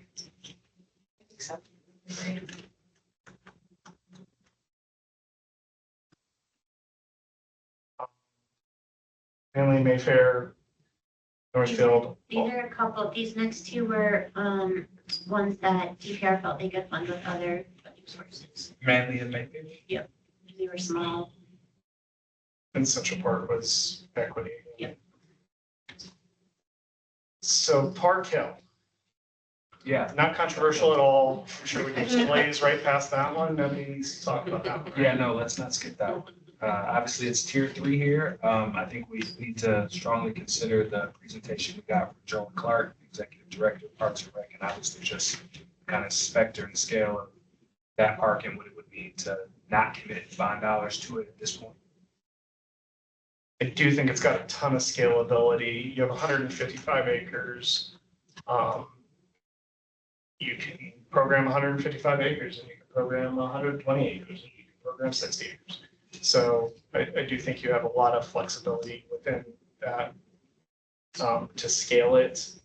And we have to scale it. Council President Sandoval has her hand up. Yes, ma'am.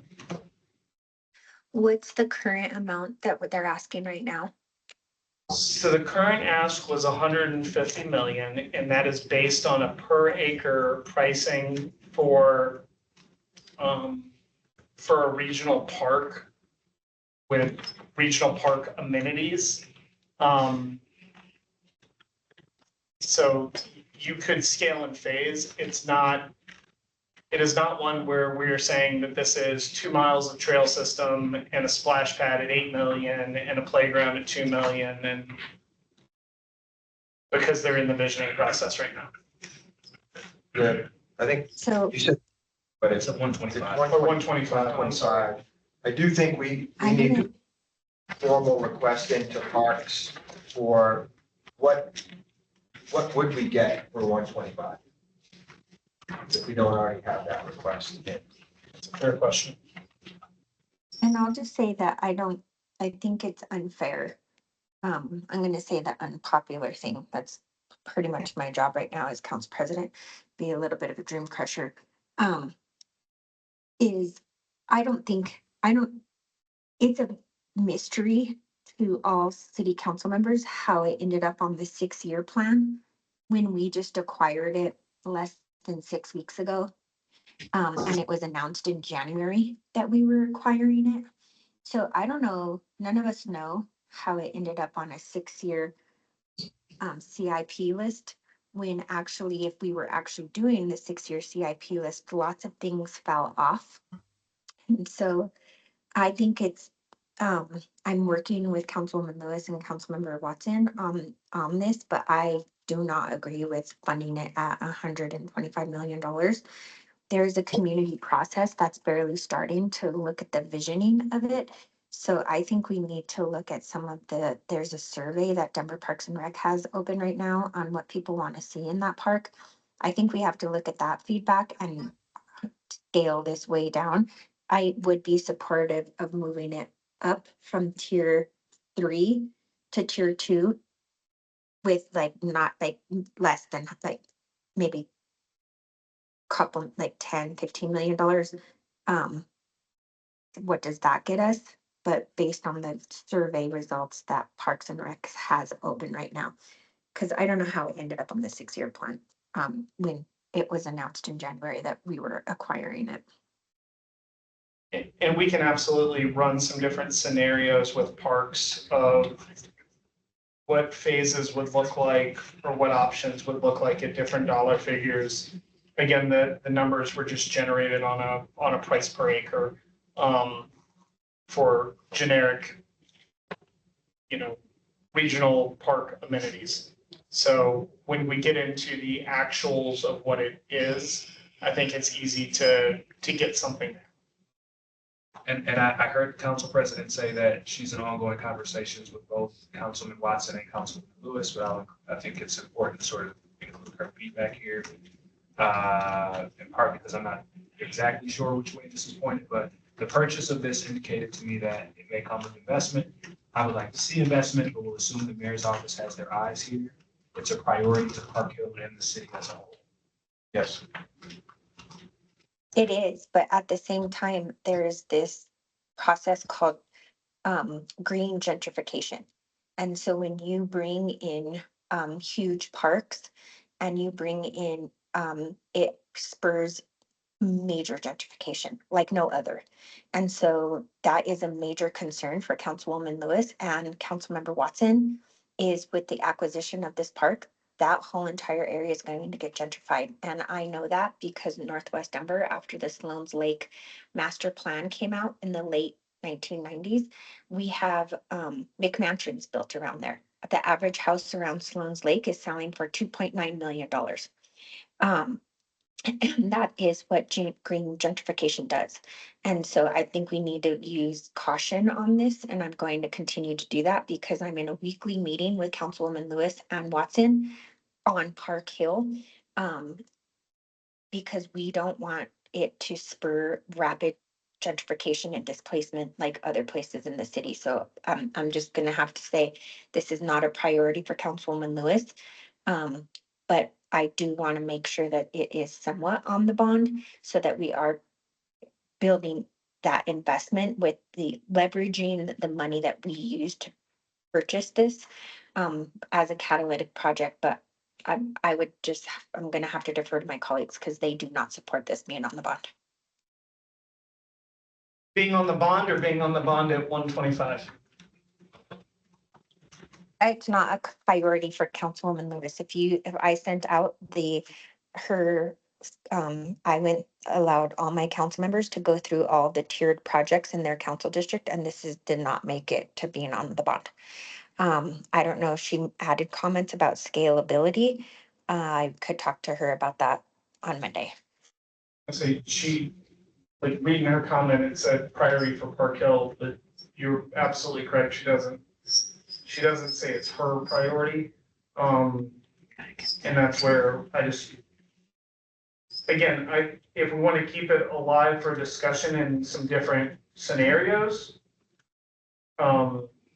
which if I heard you right, you said move from 3 to 2, that just keeps it alive for a future conversation that we continue to track. Is that where we're at? Or do we want to? I mean, I would say it requires more conversation. All the way around. Yeah, I would have the other committee members weigh in. I'm getting a bunch of head nods in the room.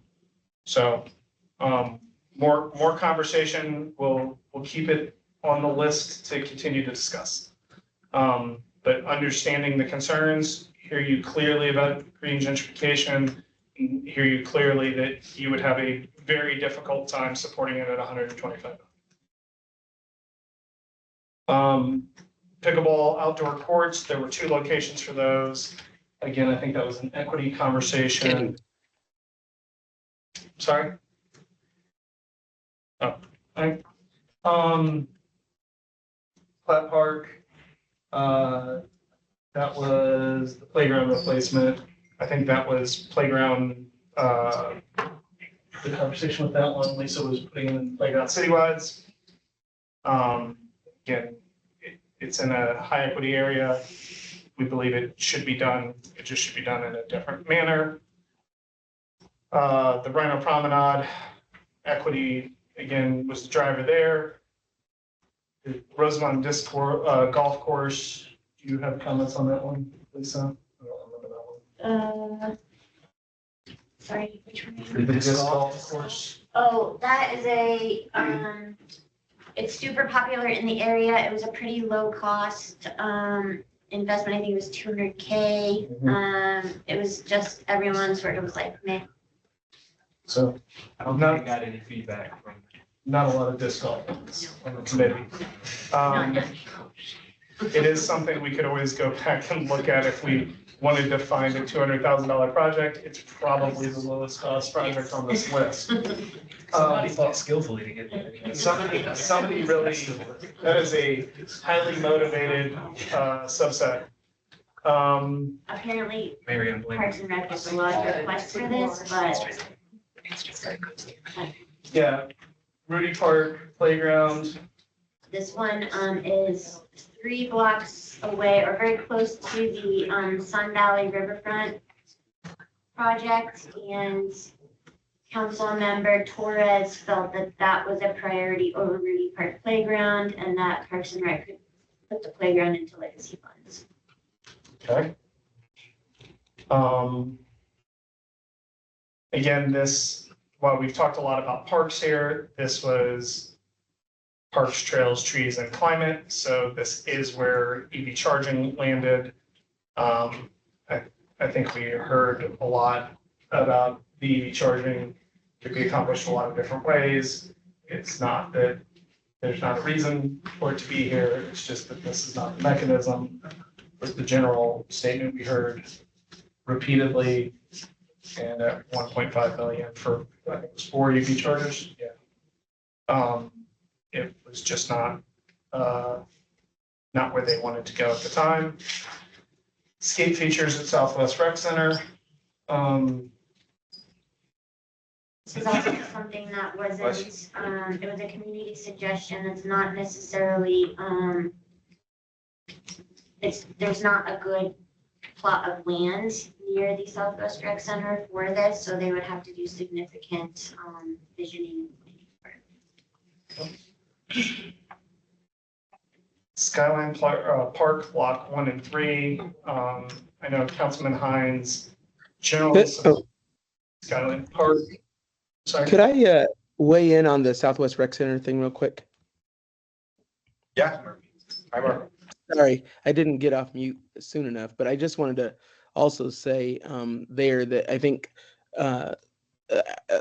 that's, you know, that's where I hail from, and I know that before we do anything with a skate feature or anything like that, it's probably recommended that we look at the rec center itself. I know the community has been really pushing for renovations of that rec center for a long time. And it's been piecemealed, but I think they, you know, a lot of the older folks use that rec center quite a bit. And if they see a skate feature going in before, like, for example, the gym floor gets fixed, I think they would be really angry. So I just want to put that out there because I've had a lot of conversations about that. Yep.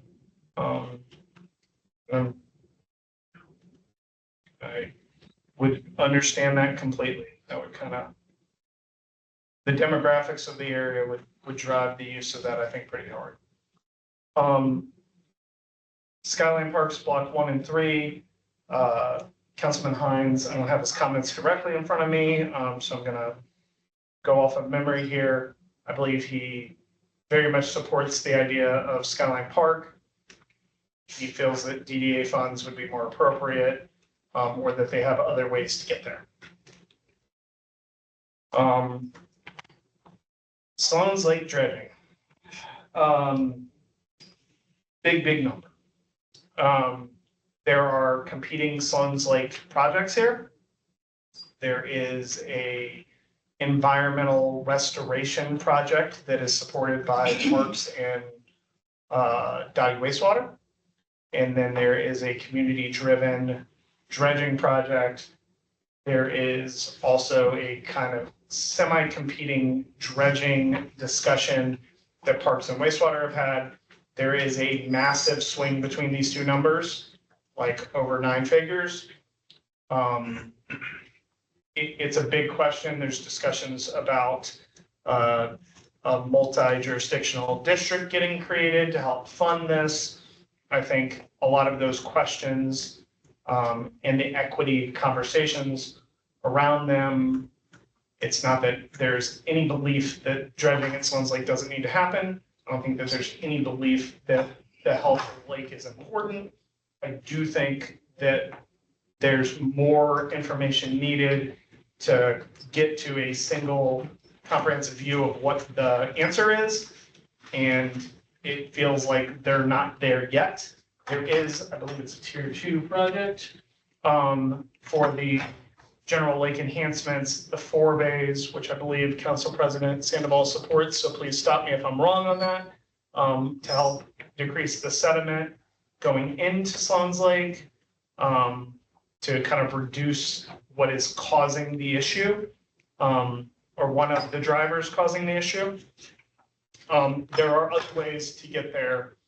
And for that reason, I feel like this was not supported, and it was pretty vocally not supported in that room that night. Can I just add something, Patrick? One thing. Of course. This is not the only lake in Council District 1. I have Berkeley Lake and I have Rocky Mountain Lake. And so I feel like all of the lakes in Denver Parks need maintenance and health. And so I think that when we're talking about this project, it's hard for me to say, yeah, let's spend $250 million on one lake in Northwest Denver. And once again, you all heard my concern about green gentrification and the amount of wealth that I have around that lake. So I agree it should stay here. And then on tier 3, the Sloan's Lake General Park enhancements, I don't know what that means. Sloan's Lake on the 17th side just got new tennis courts and a playground. And on the 26th side, they're getting new tennis courts and major improvements. And in the 2021 bond, I got $7 million to build out the boathouse for community use. So I feel Sloan's Lake has gotten a lot of attention in the last last two bond cycles. So I think that these need to stay in tier 3 and don't advocate moving them. Yeah, the general work enhancements, just for the group to know, was for a splash pad in a new North Regional Scale playground, as well as calisthenics adult fitness equipment area. Evan? Yeah. Over here. Yeah. Yeah, could I make a statement on behalf of the Sloan's Lake Park Foundation, please? If you keep it brief. My name's David Howlett, and myself and Mark Price are here on behalf of the Sloan's Lake Group. We just want to underscore, though, some key issues regarding the situation with Sloan's Lake right now. This lake for many, many years was at least 10.5 feet in depth. Over the years, it had, because of the sediment, a severe sediment issue, it is now on average 3.5 feet in depth. What has happened is a year ago, there was a massive fish kill.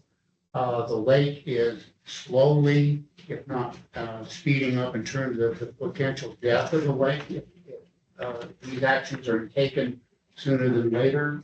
We do believe that there's a coming of the way that we can work together, which we have to do because the lake is dying. And it's just a matter of time. For example, the Dragon Festival will not be able to use the lake. They have been there for a number of years, and that has happened. People are restricted. They cannot swim in the lake anymore. Boating used to be on the lake. That has been eliminated. So there's a lot of flashing red lights out there that this lake is in dire straits.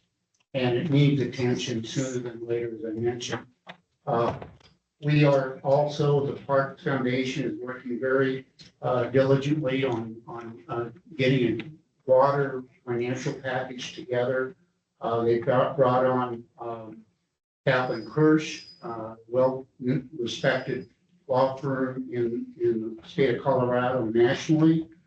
They have expertise in creation of special districts. We're in conversation with some of the folks and governmental entities in the Sloan's Lake Watershed District, including folks in Jefferson County and municipalities. So we're hopeful that that's going to move forward. We'll be working, once that's underway, we'll be looking at other potential sources of dollars, including government loans and grants and, of course, foundations. So all of these things are being worked on aggressively, but we do need to move on this lake. It's important with regard, because it is a regional park. It's the largest lake in the city's jurisdiction, and it's the second largest park. It is a regional park that is used by not just folks in 1 and 3 districts, but throughout the metro region. So with that, I appreciate the time, and certainly we're here to answer any questions for you. Thank you. Mention there are 5,000 people on the. Why don't you mention that, Marge? I just want to clarify something, Dave. You said that the Dragon Boat Festival won't use the lake. That's not accurate. We need to give accurate assessments of what's being done. We asked them to change the date because it's in the hottest season in July. And so the Dragon Boat Festival has agreed to move the Dragon Boat Festival to a cooler part of the year, and they will use the lake. And so there was lots of negotiations. I have been actively working on this project for 10 years before I was a council person. And so we need to give, and if there was a metro district that would be happen, we would have to go to the vote of the people because it would be a special taxing district on the houses in that community. And that conversation has not happened with my constituents on where they support a special taxing district. You're correct, all the work behind the scenes is taking place, but not like, I know 5 or 6 people who live right there, they are not aware of all of that. So lots of work still needs to be done, and I am so proud of all the work that the Sloan's Lake Foundation has done. But I think we need to move on because we're not giving any other project the ability to talk. And that just doesn't feel fair. Like, and this is my council district, and I've been working with you all for a really long time, since the Sloan's Lake Foundation Park has started. But I don't feel like it's fair to have public comment. We have public comment at the beginning. We can't have every project have public comment. Yeah, I agree. If we have additional questions from the executive committee or there's additional information that you all want to present in writing, we can tackle this that way. The next project, Virginia Village Library Solar, this was a community generated project. Kaiser felt like, you know, they can do solar panels, but they would like to just be proactive in deciding where those would go. Wash Park Beach volleyball courts was again another community idea that that was a small enough project that it could be paid for with legacy funds. Weir Gulch Playgrounds was requested by the subcommittee to be pulled into the playground bundles just because of the condition and location of the playgrounds. The West Bar Bellwood Park enhancements and the Winston Downs Pocket Park could also be paid with other legacy funds. Do we want to go to facilities now? Sorry. Thank you, Lisa. Thank you, Lisa. Sorry, I had to tag in a friend there. Awesome. All right. We're at 16th Street Library. Yep. Going into 16th Street, generally, this was a community proposal, and it was not, it is not on libraries. This would be a brand new branch library, so it is not on their priority list. And it is actually mislabeled as not Council District 1, it is Council District 10. My list accuracy, your build-a-bond is significantly more accurate. It's just locked down, so we're using this one. Sorry. It was not supported by Councilman Hines either. The Berkeley bathhouse renovation. I should know Council President Sandoval's comments here, but I don't. So this is another one where Berkeley Park is a regional park. It has a dog park, it has a library, it has a rec center. The bathhouse is not ADA compliant currently right now. It houses, I think it houses the aquatic people who work for Parks and Rec, all the pool people. And so we would have to find another facility for them. And we have a historic assessment of the building. I think it's a great amenity. I do not support moving this up on the tiered list.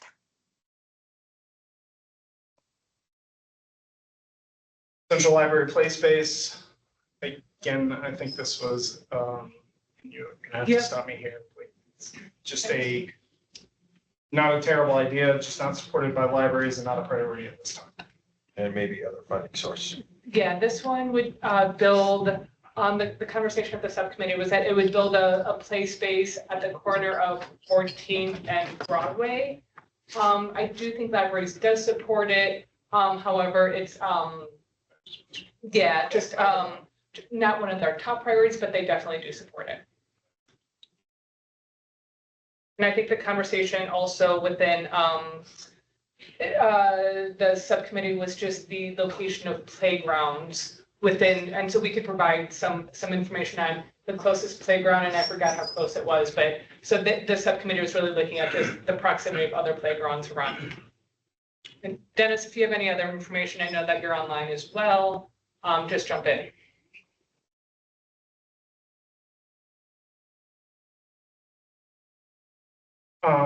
Cheeseman restrooms, you're gonna see a bunch of restrooms.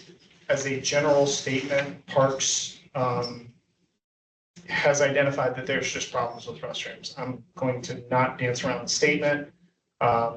They spend a lot of manpower to keep, I think it was 16 staff members to keep 2 restrooms active in the city right now. The rest of them are closed. 2 of them were firebombed, I believe is what Jolan said. They struggle mightily to keep restrooms in Parks open as a whole right now with manpower. Staffing, not manpower. Staffing. Thank you. Got it. Staffing.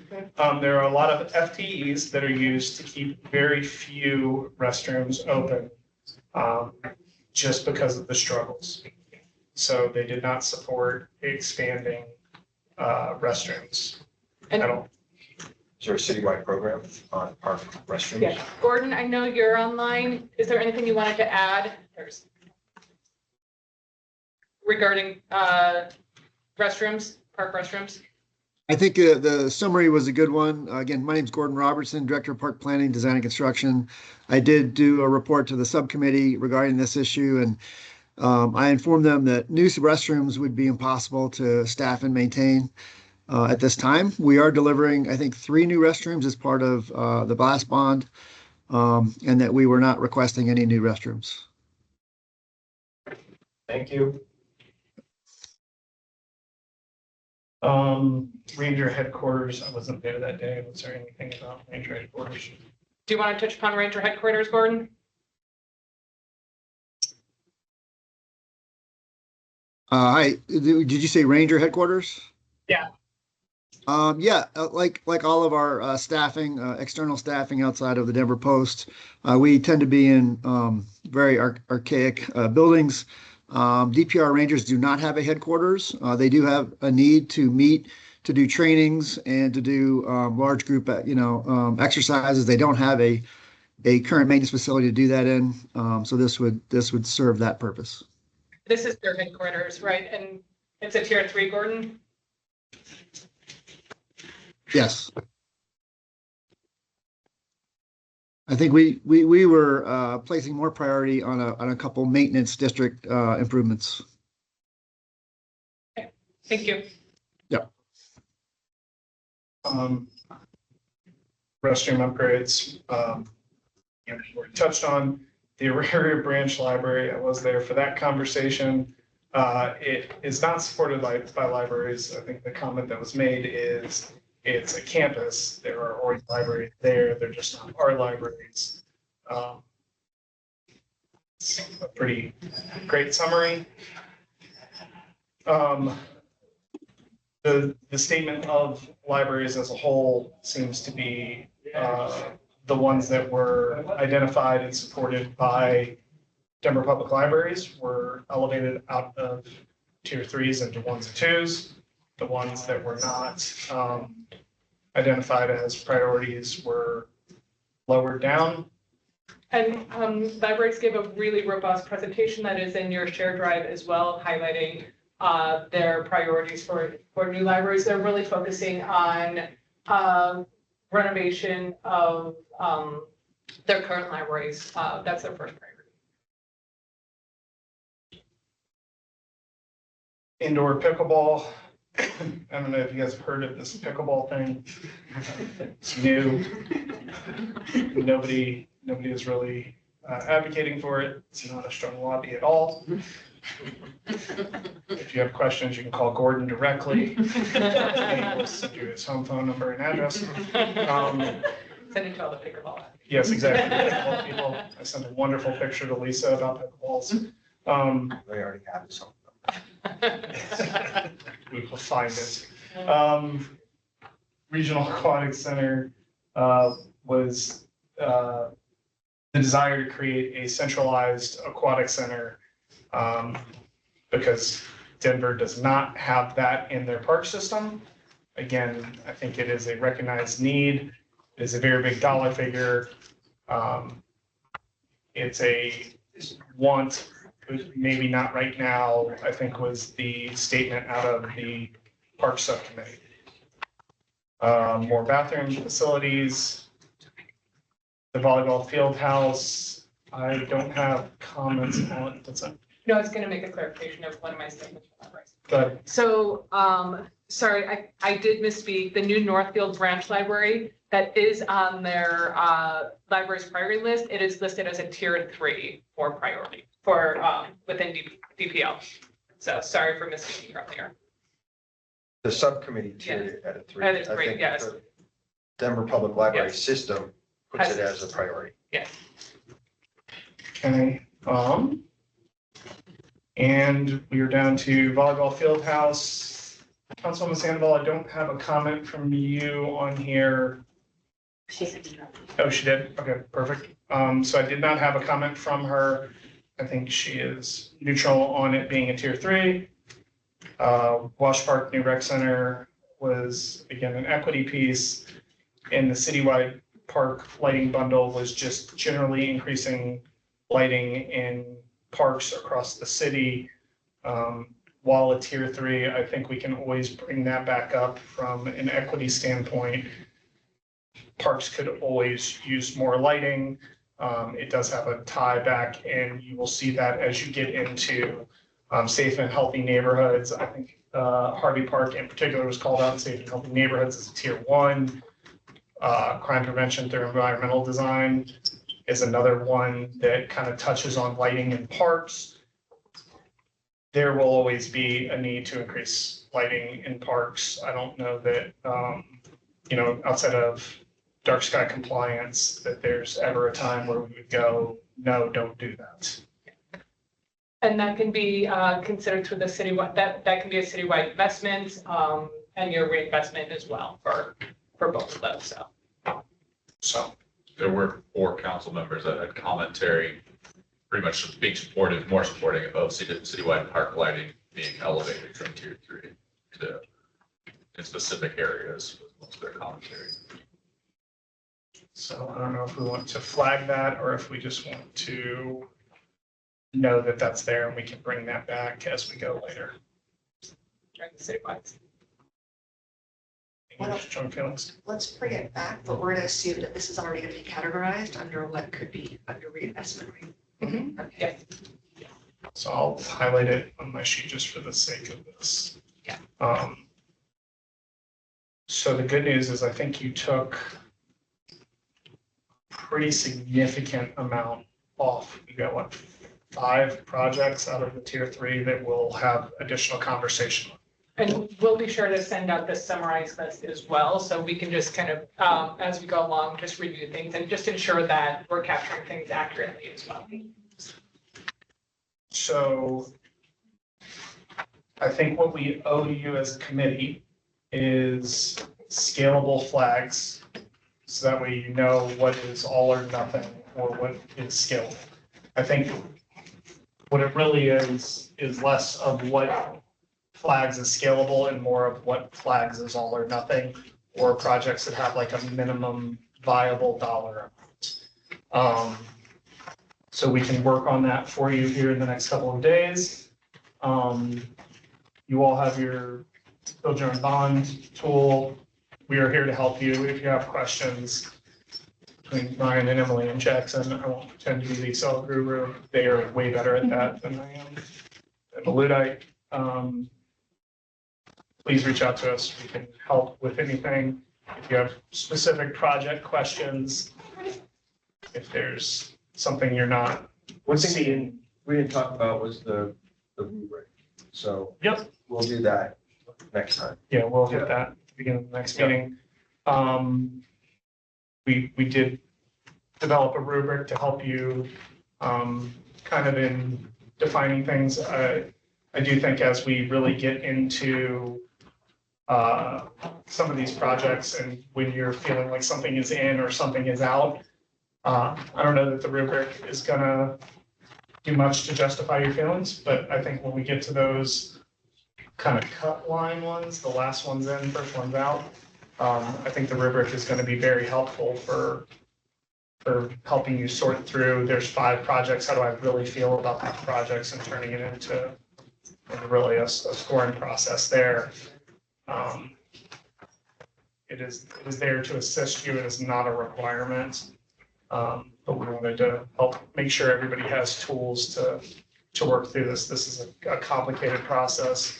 I think I joked multiple times during the subcommittee process that the subcommittees kind of had a much easier lift, and that you guys had a very, very, or you all, sorry, had a very, very hard job. Subcommittees got off easy. So, I know we're getting to time. Is there anything that we can do as a team to support you all as we're heading through this process? I know there's a lot of homework here. Moa, Nicole, anything from you? Nope, I think for the time being, I'm good. Moa? No, I'm good for the time being. I've got a lot of information to go through, so I'll let you know if I have any questions. Nicole? No, thanks. I appreciated going through those projects together there and looking forward to digging in on the others next week. Apologize for not being able to be there in person today.